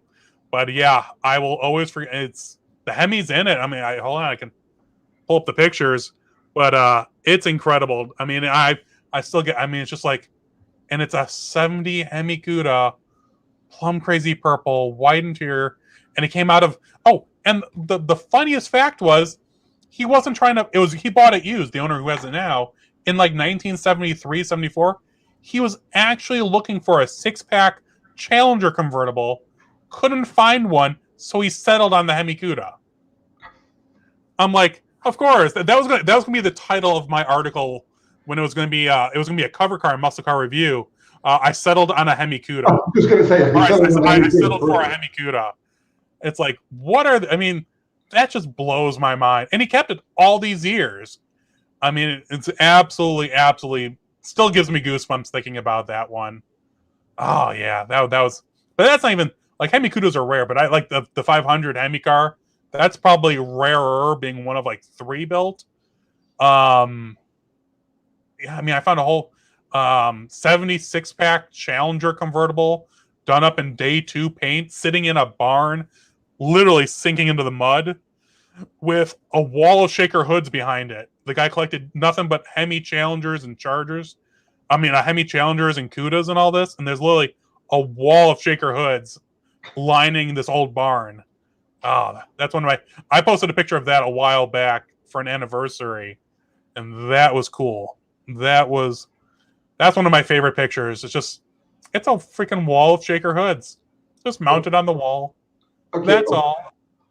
Of all of your adventures so far, which one left you just shaking your head like, nah?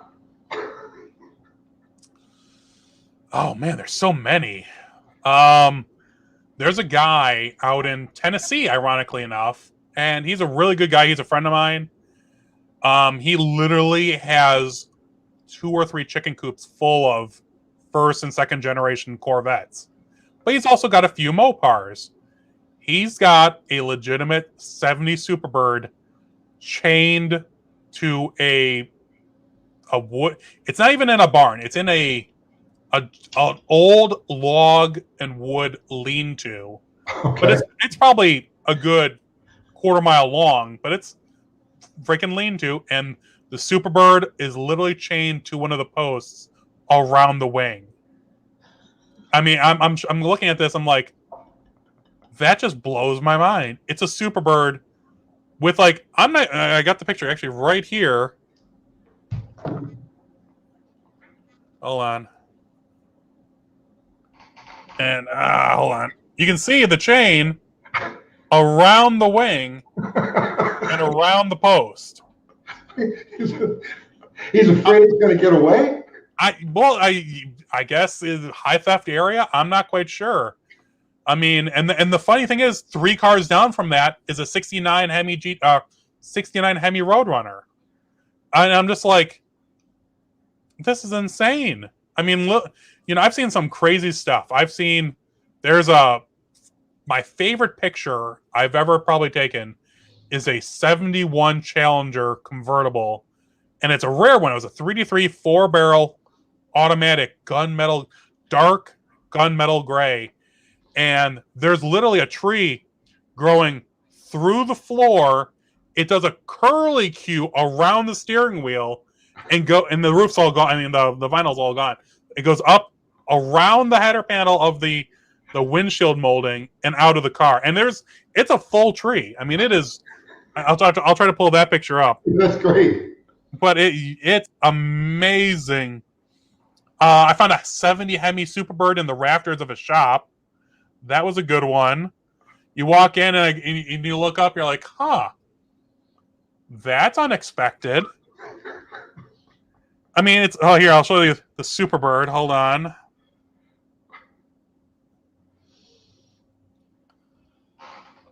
Yep, that's in the rafters. Yeah, that's in his. I mean, he built it for the Superbird to get it out of the way.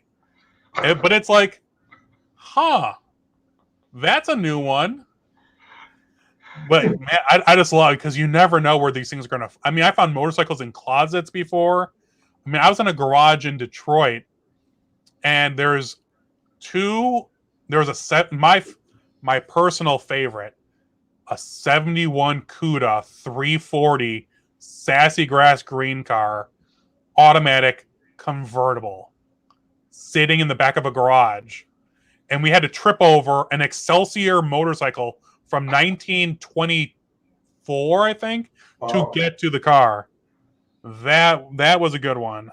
And you're like, oh yeah, don't mind that 4-cylinder racing Excelsior motorcycle, blah blah blah. I'm like, we actually came across a 71 Cuda 340 shaker car, 344-speed shaker car, orange one. Remember? We went to buy something. What were we going to buy? Earlier Cudas. I have pictures of it. Oh yeah. We went to look at a 67 or a 68 Cuda, basically a parts car. And okay. In the shed, it had a 344-speed shaker Cuda 71. That's cool. Here's something that you don't see very often. Hold on. See if you know this truck. It's a Dude. It is. It's an original 70 Dodge Dude. Oh man, sold by Don Knotts. I was just gonna say Barney Fife. Yeah. The Dude. Real, and it's a real legitimate. And the thing is, the owner bought it, drove it to this farmyard, parked it, never touched it again. Just bought it because it was cool. All right, we got John B over here wants to know, what's the most underrated and unknown Mopar performance car, past or present? I have my. What's your opinion first? Underrated? The 340 Swingers. The 344-speed Swingers are absolutely the most underrated out of all of the. That's a good one. But see, they're known at least, and they were known as screamers. I mean, they were known as, giant killers and all that. I was going to go more mid-70s, like an Aspen Super Coupe. I mean, 360, automatic. Yeah. But that was still just like a 15-second car. They weren't really, Yeah, but I mean, just think the Dusters were the Darts were only 13-second cars. Well, those Swingers were just, the most minor stuff. Just, the bolt-ons, headers, exhaust, right? Those are 12-second cars. Oh, yeah. And I'm not saying if you're talking underrated or underappreciated. Or how about the GLHSs or such? Oh, yeah. Those were fun cars. I mean, those were light. And I know I've heard plenty of stories of them beating up on, Fox body Mustangs and Camaros at the time all day long. But, or how about the later, like Darts, like a 73 Dart Sport? I mean, most people have never even heard of a 340 Dart Sport. And like you said, with the same little few hop ups, you're doing 12-second quarter miles, no problem, all day long.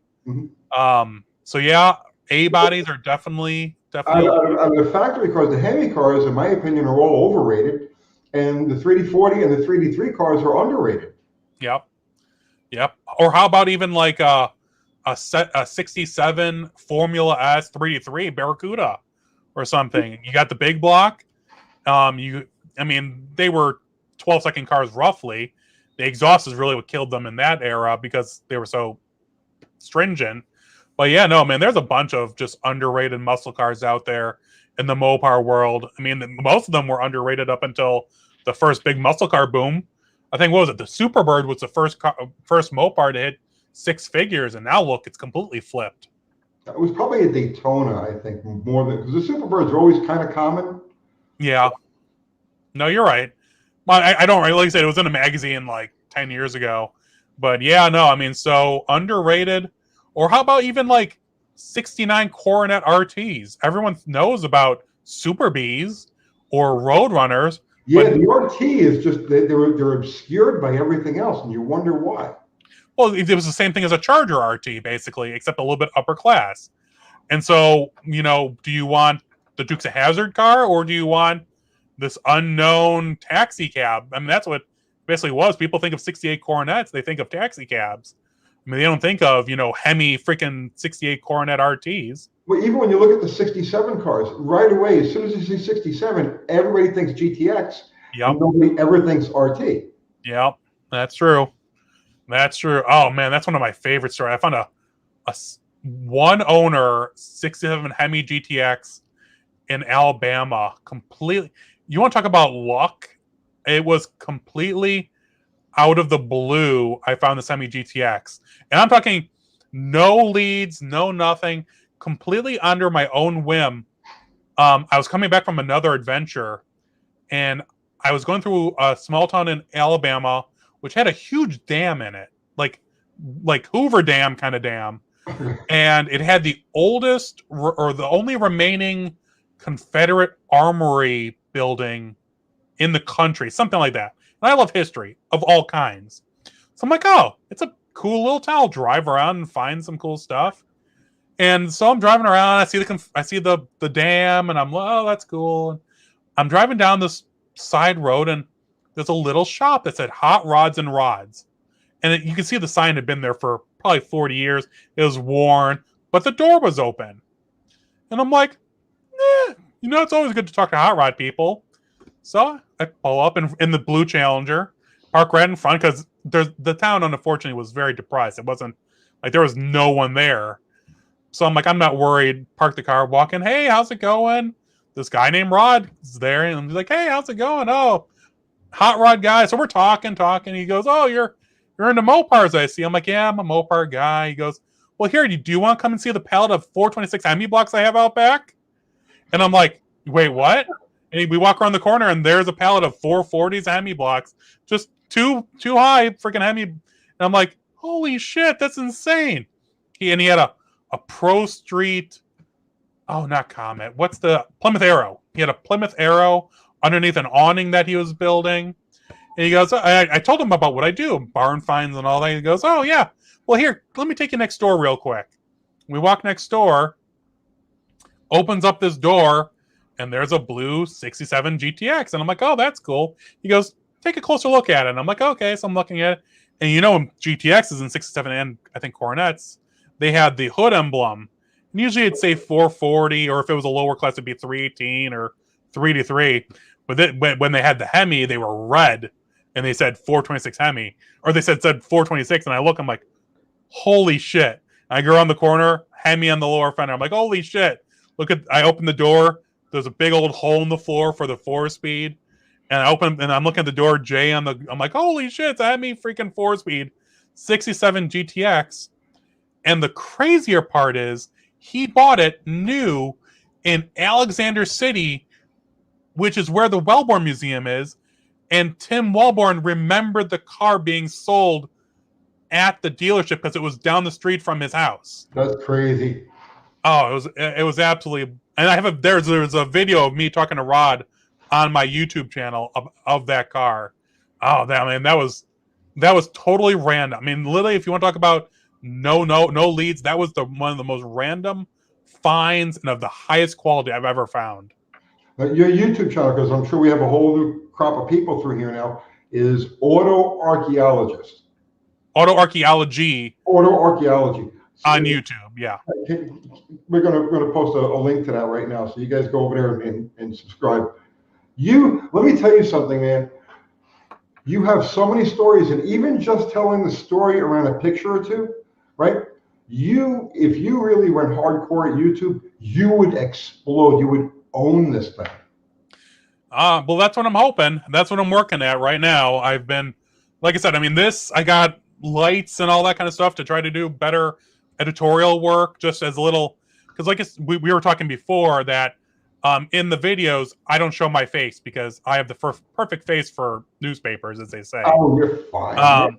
But I do need to have more of a face in front of the camera, a little bit at least. So I have stuff like this like the Hemi. I did video with the Hemi, not the Hemi, the Shelby, and I did video with a few other cars last year that actually I'm in the videos. So hopefully, I mean, I'm going to start rolling out stuff more frequently here. I was talking to Tony. He said put out some shorter videos just to keep the algorithm with me. So definitely going to be rocking and rolling here shortly. Every 48 to 72 hours, you want to spit something out there, and the algorithm will favor you, and it'll distribute the videos. If you go longer than that, they punish you. And it's like, oh, no views for you. It keeps you on your toes. But the thing is, like, what you have, you have so many stories, so many pictures, so many different adventures, everything, and you don't really need to make a crazy video. Just sit down and tell the story about, the car you found in the rafters, or that 67 Hemi GTX. Yeah, I'm telling you, people will eat this stuff alive. Yeah, I'm definitely, like I said, I started a new season of my stuff, and that's the Mr. Norm Super B video I just released a week ago now. Okay. But yeah, no, I'm gonna start rocking and rolling far more often with that. Like I said, I have stuff dating back because like I have a lot of stuff that was feature material for magazines, and now those magazines don't exist, so I don't have any need to parse it out. Right. So I have a ton of stuff that's going to be rolling out here shortly, from Chevelles to Camaros to Hemi, like the purple Hemi Cuda. I have a full walk around video on that car and talking the history with the owner that will be released probably this year, because I mean I have a lot of shit to go through. But absolutely, man. I mean I'm loving putting, like, that's how I grew my Instagram, is just keep on posting every day if you can. That way the algorithm likes you and keeps promoting your stuff. I'm telling you will own YouTube. You've got a very unique, very broad, because, I'll tell you what, you get, muscle car guys don't necessarily like drag cars. Muscle car guys don't necessarily like customs. Muscle car guys don't like imports. But all of those guys like muscle cars. Yeah. You know what I'm saying? So yeah, you absolutely, man, you've got a fantastic niche. Let's get some more questions from our people here. Yeah, I saw a few things popping up, so that's why I was gonna stop and see what you guys were saying. They're saying they're subscribing to your channel. There you go. Oh, happy to hear that. Thank you for those that are subscribing. That's awesome. To my videos. Plenty of shenanigans coming up. Hey Tony, have you ever? I just discovered this on YouTube and on. I tried to do it, but I had a little screw up. You can now stream to both Facebook Live and YouTube Live at the same time with one camera. I'll send you the video. Dude, I'm still trying to wrap my head around color TV. You know what I'm saying? She handles all of this stuff. Are the people in the TV? Is that what's happening? Oh man. But yeah. Are there any questions? I mean, I saw a few things roll by. That's why I was just, unfortunately, my screen is down here. That's why I keep on looking away from the camera. Yeah, that's a good question. Go ahead. Read it. Have you found any old Mopars without the first 5 digits on the dash VIN? this means it was a Mopar that was shipped in parts to Europe and built there new. I've never heard of that, Rick. I've never. Well, I know I've seen export cars, but usually they have normal Mopar VIN numbers, and then they have an export tag on the inner fender next to the fender tag. I know plenty of cars like that, and I found cars like that. I've never seen one like he's saying, though. Have you ever heard of that? Well, maybe he's referring to a body in white. I was thinking about, but I've seen I know of body in whites, but they didn't come with VIN numbers. They were shells, right? That were just sold. If you ever want to see a really cool body in white, there's a Dodge, or it was a Plymouth 084 body in white from the Belvedere plant in Belvedere, Illinois. It's at Mopar City. They were going to build into a drag car or something like that, but they never did. So literally, just in the top of the rafters in one of their warehouses is a complete. It's literally just a shell, but it's literally just a white body sitting. I think they may have sold it, but I have a picture of it just sitting way in the, because they didn't want to talk about it. They didn't want to deal with it. Well, for the people who don't know, because you see, a lot of this stuff is obscure to people who aren't deep into it. Explain to them what a body in white is. Oh, I'm sorry. I was reading a question. Body in white is usually in the drag racing world. Dodge had a program where they would sell a body to a drag racer, usually for $1, but it was literally a shell, no engine, transmission, basically a roller. That way, when the drag racer would get it, they could customize it to their heart's content. There wasn't an interior, so they could put a roll cage in without any issues. They could drop in whatever power plant they want at, 392 Hemi, 426 Hemi, whatever. And they still did that up until recently with the Drag Pack Challengers from 09 through. I know they have a new Drag Pack Challenger, but they don't do the full body in white. I think it comes with some engine now. Well, but I know. Go ahead. I'm sorry. I was going to say, a friend of mine up in Wisconsin actually has an 09 Challenger drag or body in white drag pack car that literally he never did anything with it. He bought it, rolled it in the back of his barn, and it's covered in it's probably the first drag pack barn find modern Challenger that ever existed, because it still has the wagon wheels on the car just to make it a roller. Back during the early days of pro stock, 70, 71, like that, the factory back guys, they would sell like Sox and Martin or Dick Landy, any of those. They would send them 2 cars. They would send them a body in white, which had no sound deadener, no insulation, no nothing. And then they would send them a complete Hemi version of whatever it happened to be. So let's say it was Sox and Martin, a 70 Cuda. They would send them a 70 Cuda body in white, and then they would send a complete 70 Cuda that they would take all of the mechanical parts from the complete car and plug them into the body in white. Yep. I remember hearing that with Petty, that they gave him a Superbird just as a spare car. Yeah. And ended up back in the junkyard eventually. Oh, we got a question? Anyone ever rude to you? Oh, yeah, no, people, I won't say rude. I mean, like I said, I don't go trespassing, so I always knock on the door, and I'm always very cordial and all that.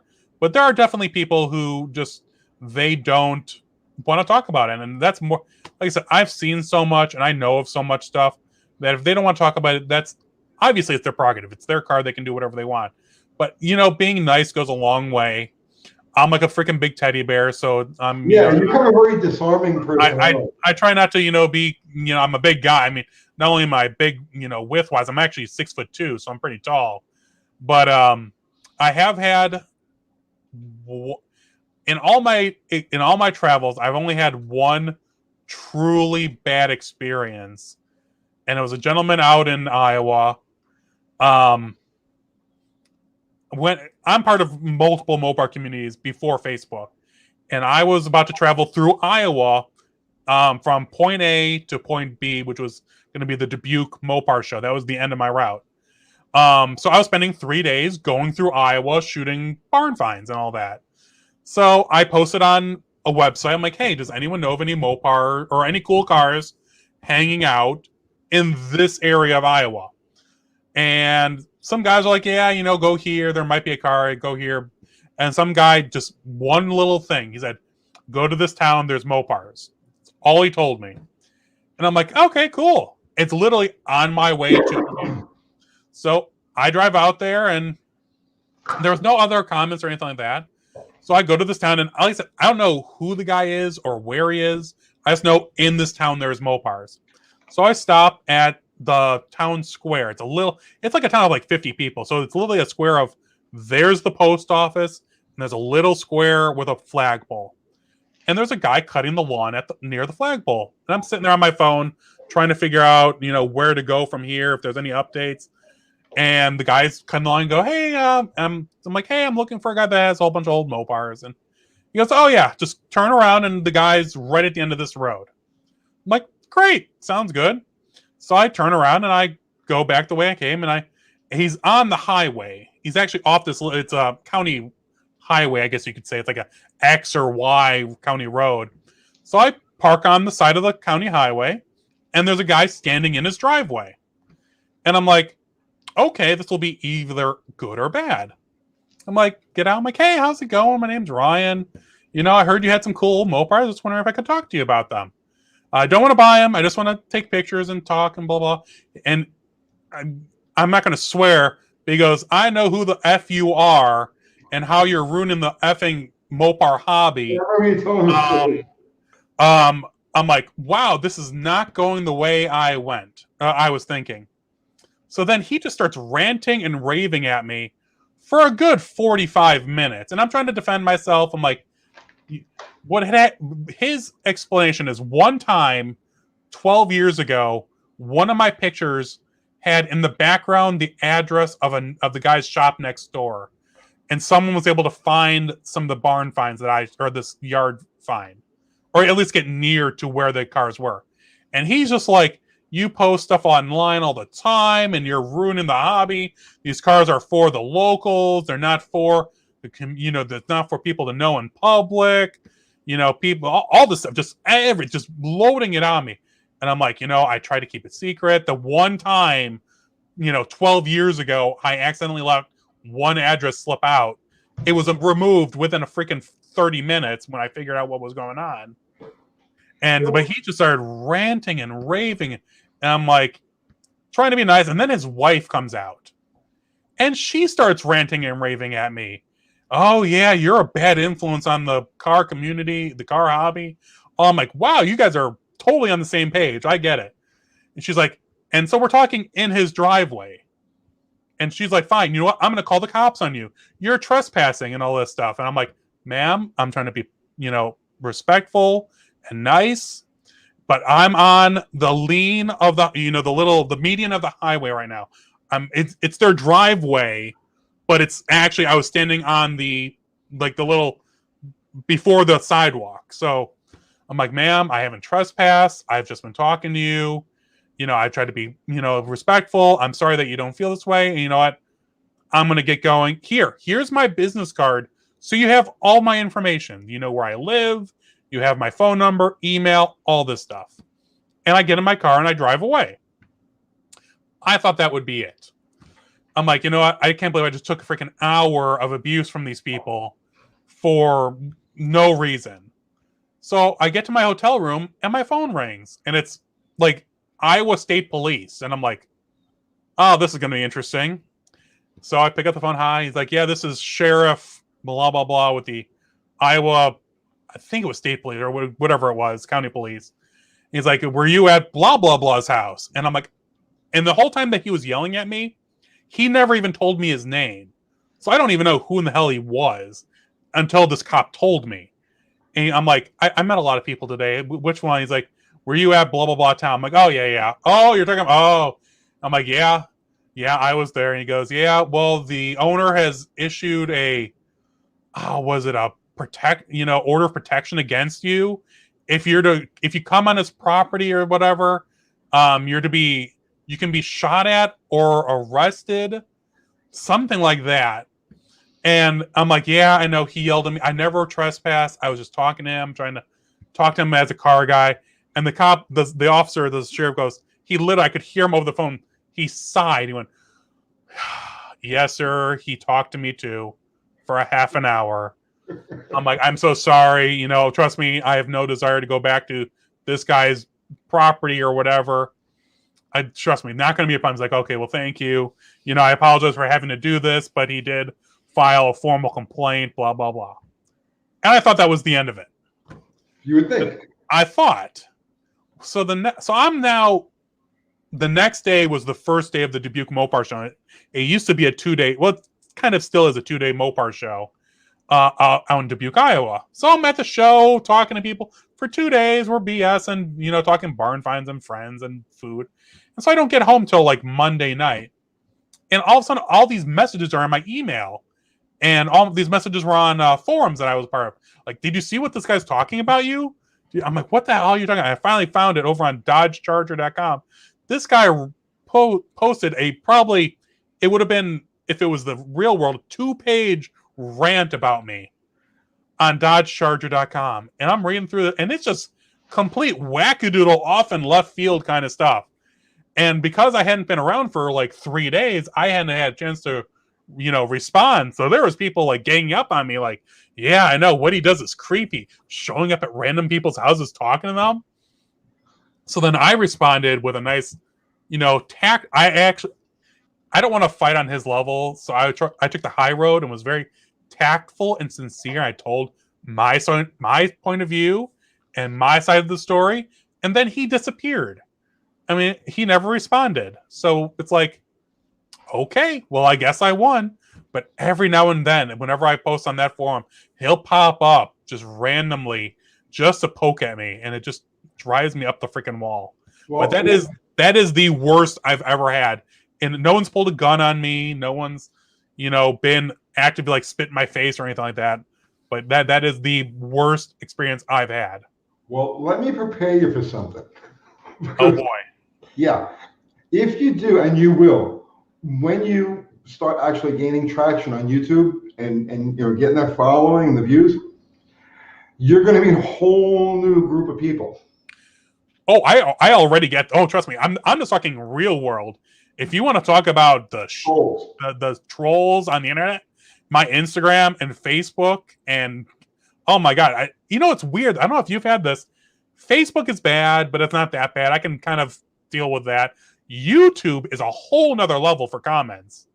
I don't know what it is with YouTube.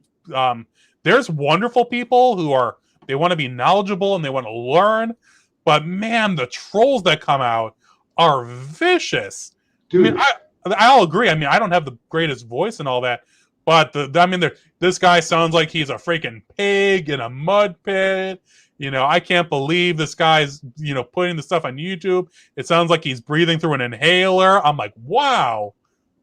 Not the truth much, but yes. Do you have to be so literal about it?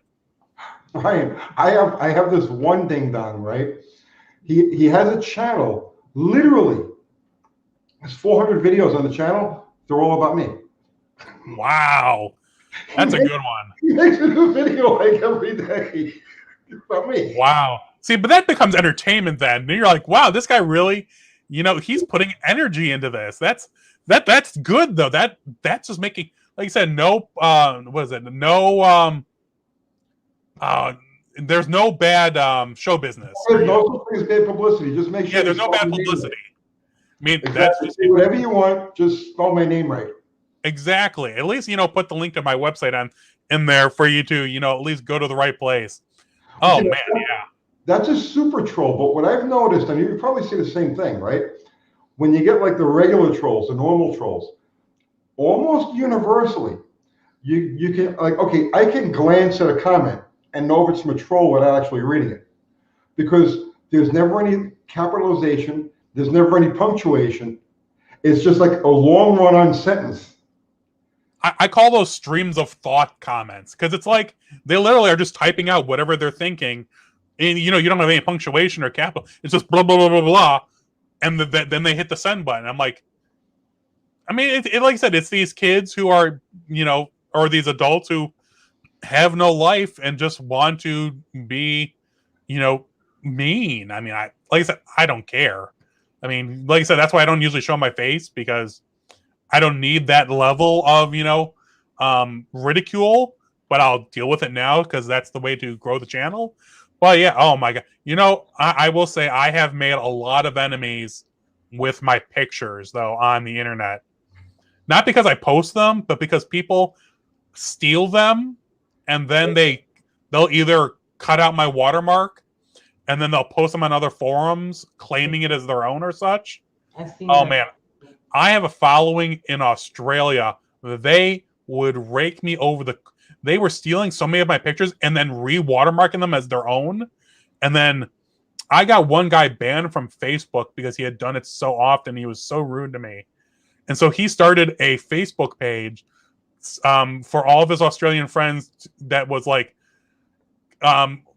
here to get Ryan Brutt banned from Facebook or something like that. I mean, it was really, and they banned me from all their pages. I have a secret Facebook account. They'll still go in and get them all banned every so often just to poke them because it's enjoyable. It's, you don't really know what's out there until you step out into the public like this, and then you find it. It takes all kinds of cookies to fill the bag. Yeah. And people don't understand that, this is my life's work. I mean, I watermark it so people can know that I took these pictures, and they can find the they can go and look up my website and find, when my watermark's removed, and there's pictures I've posted that have popped up 1,000 times of like Superbirds and the Daytonas and all that. And people just they'll make up stuff, so the context is in the wind, and that just drives me crazy. I mean, it just drives me up the wall, especially when I work so hard and I'm trying to make money off of this, for people just to steal it and then just put it into the wind. And that's one of the things that upsets me, and I really like to poke the bear and get that stuff removed and shit. Yeah, fun. Let me tell you. Never a dull moment. But I did see that was there another few questions that popped up? Yeah, we're running up we're coming up on the 2-hour mark. So let's grab a couple of questions and we'll wrap it up. And we'll do this again soon. Yeah, sounds good, man. Like I said, I'm rocking and rolling. Next time we can do it from maybe on location at a barn find or something. Absolutely. Maybe I'll do it from the garage because, like I said, this is a little studio setup I have. But yeah, I mean, we could do it. I have so many cool things ahead. Your lighting is so much better. I look like I'm doing this by candlelight. We got to do something about the lighting in here. Yeah, we'll fix the lighting. It's John Wilburn. It's Supermod John Wilburn. How do you keep a straight face when people tell you what all they are about to start on with a... Oh, yeah. You just nod and agree, because while I will say 95% of the time, nothing's ever going to happen, at least it still exists. Even if it's a rotted out shell, the parts will still go to live on something else. But I mean, I seriously, I mean, there's cars that I thought were way too far gone, and people have. I know a few people, I'm blanking on trying to bring out an example, but there's definitely cars that my enthusiasm for the car. Oh, there's an orange 70 Barracuda that I posted probably 7-8 years ago now. And it literally had been sitting in the corner of our garage for 35 years, I think, at the time. And the craziest thing was he put it in the corner of the garage and he never went in that corner of the garage again. The calendar on the wall was from like April 1978. And there was beer, like full beer cans in bags. I mean, full 6-packs of beer in bags with, the old pop top where the whole top comes off. Yeah. We found, I mean, there's Vogt, Nixon in 76. So basically the entire side of the garage, he never touched since he put that car away. And my enthusiasm and my friends who were also enthusiastic about it, brought the car out to the McCacken show that we have in November. So they actually dug it out for the first time in 35 years. And our combined enthusiasm, he actually had our friend, a mutual friend of ours, get the car running and driving for the first time. And at that point, 40 years. And he was literally in tears. It was a 318 vitamin C orange vinyl top car. It was a little rusty, but he was crying.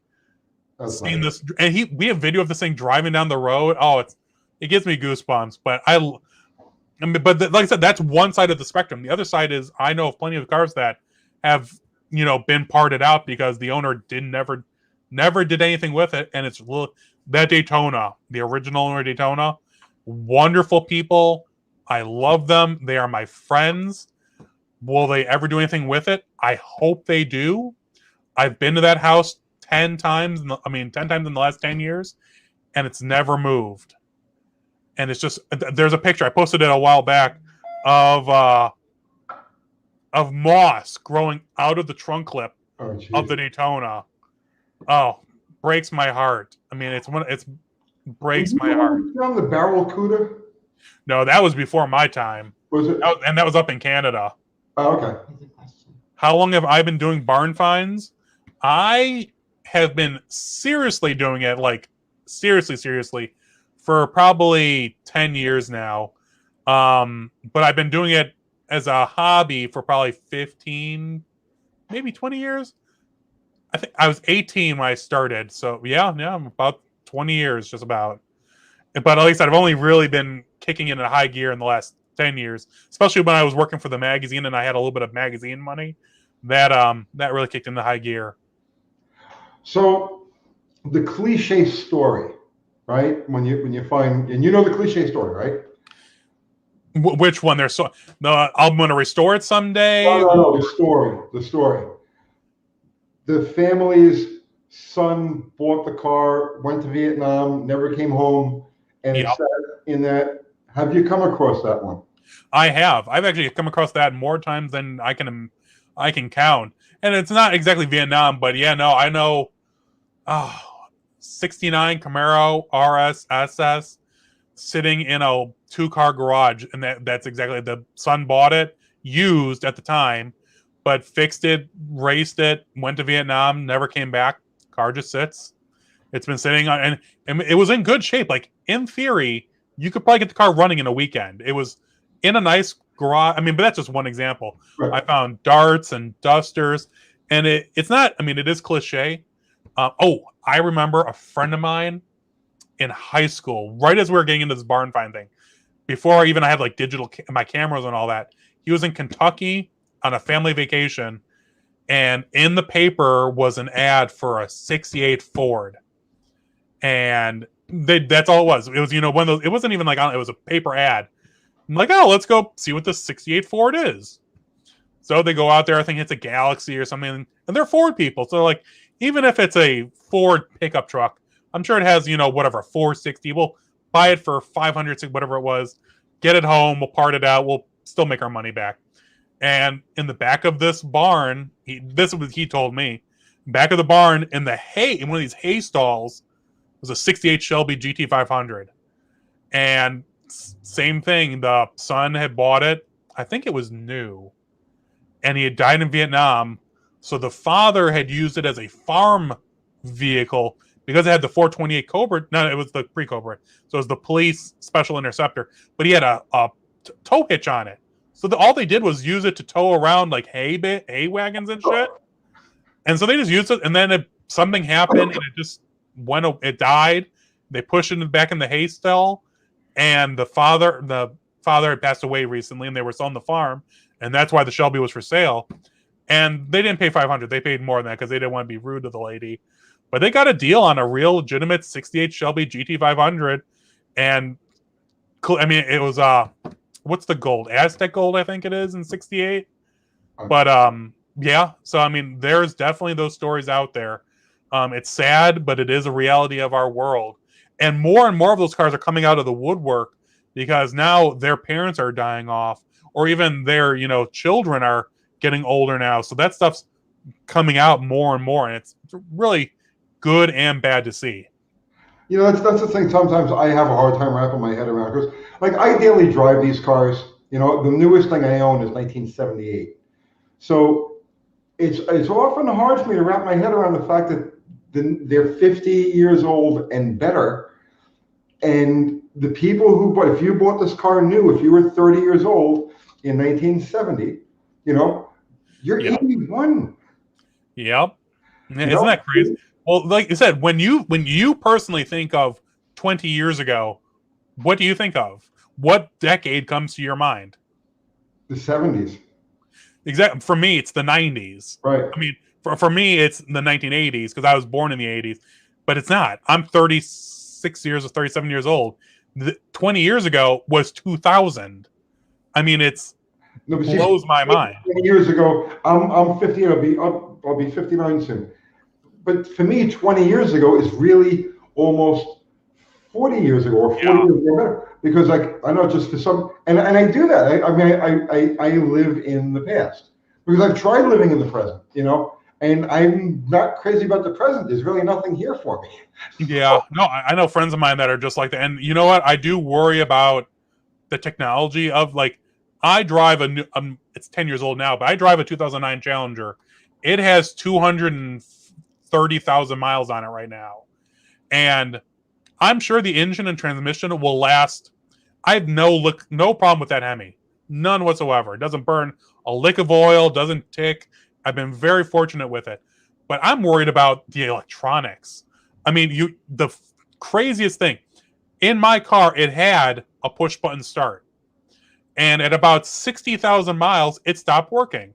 So I Google, I'm looking around, I'm like, okay, this little box under the dash, the something node, has gone bad. The only thing this box does is when you put the button in the little keyhole, it makes it work. That's the only thing the whole stupid box does. So I go into Dodge and I'm like, hey, I know this is out of warranty. Can you just, how much would it be to replace, double check that this is the problem, and how much would it cost? $600 to replace a little box that the only thing it does is make the push button start work.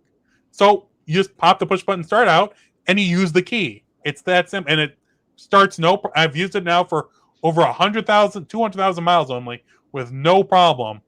And it's just like, I'm worried about what happens when this module starts going bad, or this module goes bad, or these sensors start going, and it's going to be a shitstorm. Well, that's what it is. Today's cars have no hope for long-term survivability because there are so many interconnected electronic components. And as the cars dwindle in number, it doesn't pay for the manufacturers to supply them, or the parts stores to stock their shelves with. You know, it's just, it doesn't pay. So what do you do with one of these cars? Because people do still buy modern cars on speculation that, let's say, 20 years from now, 30 years from now, would be a classic. But I just don't see it happening. Yeah, even the car. Just think about, people buying these Dodge Demons, the new one, and they put them away. Right. That's a perfect example. Exactly. But there's corrosion will build up in any atmosphere that has a little bit of water in it. Think about that Demon sitting in a garage. Unless it's perfectly climate controlled, there's going to be corrosion buildup on battery terminals, on electrical terminals, all kinds of stuff. And that's what I worry about. When I'm friends with David Freiberger and Finnegan from Roadkill, and Freiberger wrote a really good article. He had a Jeep Grand Cherokee, like a late 90s version, 318. He said this was one of the best vehicles he's ever owned, but it had an intermittent starting. He wrote a whole column on this. It had an intermittent starting problem, and it was intermittent. So literally, I mean, he's a smart guy. He's like, I could drive this thing for 6 months, no problem.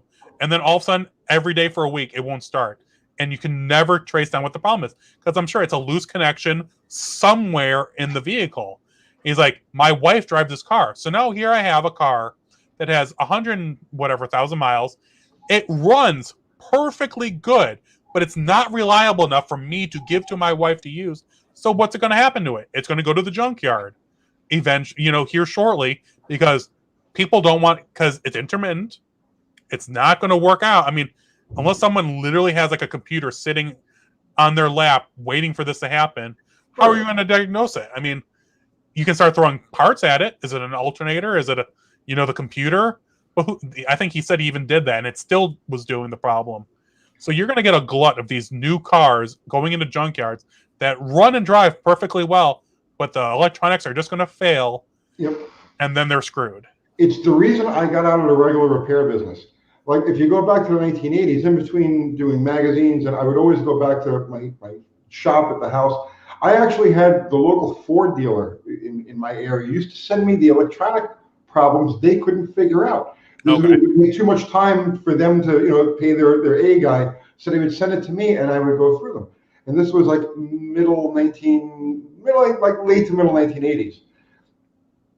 So I rode the electronics like, wagon right up until I walked away from the business, which was I guess about 15 years ago now, because I just started selling Mopar parts. It's all I wanted to do.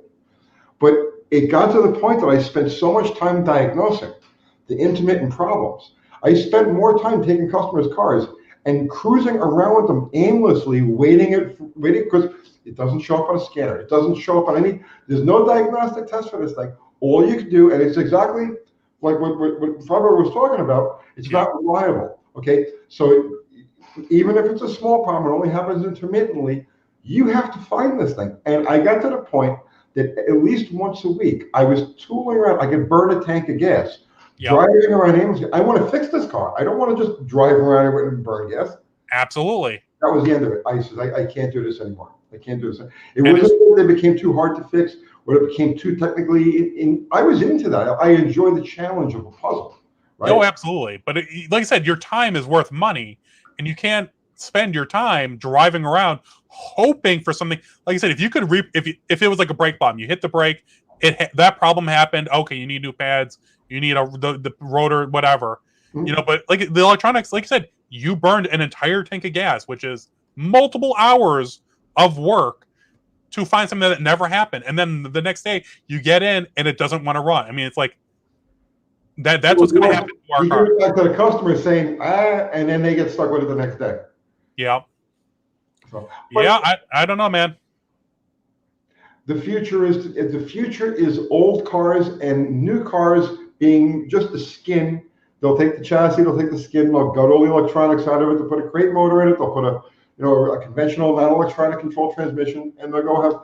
But the days of like in the future, I mean, after I'm gone, you'll still be around, but after I'm gone, I don't see anything of the modern era being able to survive into that same category that new cars can't survive a hailstorm. Yeah. My cars, I have 15 of these things that spent their whole life sitting outside. They've been through every weather condition there could possibly be, and there's no dents, there's no, Yep. A hailstorm comes through and everything modern is. Well, that's why I'm building my 71 Challenger I want to be able to do what I do in my new Challenger in my old Challenger.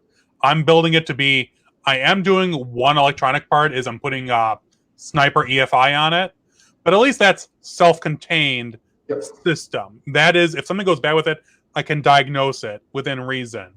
Everything else, I'm going to put a Gear Vendors overdrive. I got QA1 stuff. I got Hotchkiss stuff. I want to be able to jump in my 71. It's got a big block. It's got a 727. It's got an 8 3/4 with a sure grip in it. I want to be able to jump in that car and go drive wherever I need to within reason and do what I do with my new car with the old one. And that's what I'm eventually working towards. Well, I mean, I drive my old stuff. My dailies, I have a bunch of dailies and we just rotate through them just because you get bored of driving one, so you switch to another. There's nothing in my current fleet that I would think twice about just pointing at the road and going wherever. Oh, yeah, no, and I believe that for most of the old cars. Unfortunately, my car is a piece of shit. It was literally put together. When I got the car, it was 7 different colors, and it had at least 3 or 4 electrical fires, and a mouse had made a nest in the radiator. So, well, I will say, like, most of the barn finds, the ones that are together, if they haven't been destroyed by mice, you can get them running and driving and they'll be fine. But like my car is a piece of junk when I got it. It needs everything. That's why it's not safe. Ryan, we're up at 2:08. Let's plug whatever you've got to plug, man. You've got books, you've got, name it. Tell these people what you got. All right. Well, obviously we've been talking about my YouTube channel, which is Auto Archeology. I'm on here. I also whore myself out over on Facebook and Instagram under The Auto Archeologist. I'm on Twitter too under Auto Archeology. But the thing is, when I post to Instagram, it automatically reposts it to all the different social media.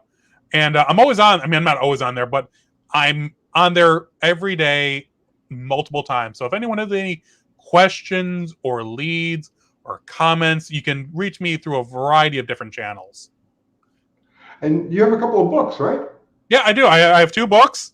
I forget about them because it's long, but I have amazing barn finds and roadside relics and muscle car barn finds, which you can find on Amazon right now. Okay. One more time on the name of those books. Amazing barn. I'm sorry, it's amazing. Hold on. Yeah, amazing barn finds and roadside relics and muscle car barn finds. And you've got pictures. Some of the stories you told tonight. You got the pictures and the stories and everything in that book. Absolutely. There's stuff in there that I have. There's stuff in the book I haven't yet even shared publicly on Instagram and Facebook because gotta leave some mystery out there. You have to promise me next time you're anywhere near this region. I want to. We got to tear up and go find some barn find stuff. Absolutely, man. You know, you're on my travel map. So, like I said, just getting down that way, it's been difficult, but you are on the maps for when, and of course, if you come, like I said, if we cross paths, I'm more than happy to go do some shenanigans. Hopefully, we'll get to Bowling Green here in, I guess, October and go do some shenanigans, but you're on the map, so I definitely will hit you up here to go on an adventure, hopefully sooner rather than later. You know, it'll be fun. When you're in the region, right, you know, within, let's say, 100, 200 miles of where I am right now, let's get together, let's get a map, a local map, and we'll throw a dart at the map, and we'll go find something there. That sounds good to me, man. There's stuff everywhere, so I don't doubt that we'll find something. Ryan, thank you so much for joining us tonight. This was a lot of fun. Thanks for having me, Tony. I appreciate you being on, and can't believe it's been 2 years. We'll have to definitely do it sooner than that. Seriously, anytime you have something you want to talk about, you just want to get on and yap with my people, man, just let me know. We'll do this again. Sounds good. We'll definitely do that. Always a pleasure, my friend. Thank you. You too. Be safe. You too. And guys, everybody who helped our mods tonight, John Wilburn, Ari, Zero, Fubar the Axe, all you guys, thank you so much. Everybody who contributed, thank you. And we're going to wrap it up, and we'll see you tomorrow. I know how to end this. There it is. Don't look at me.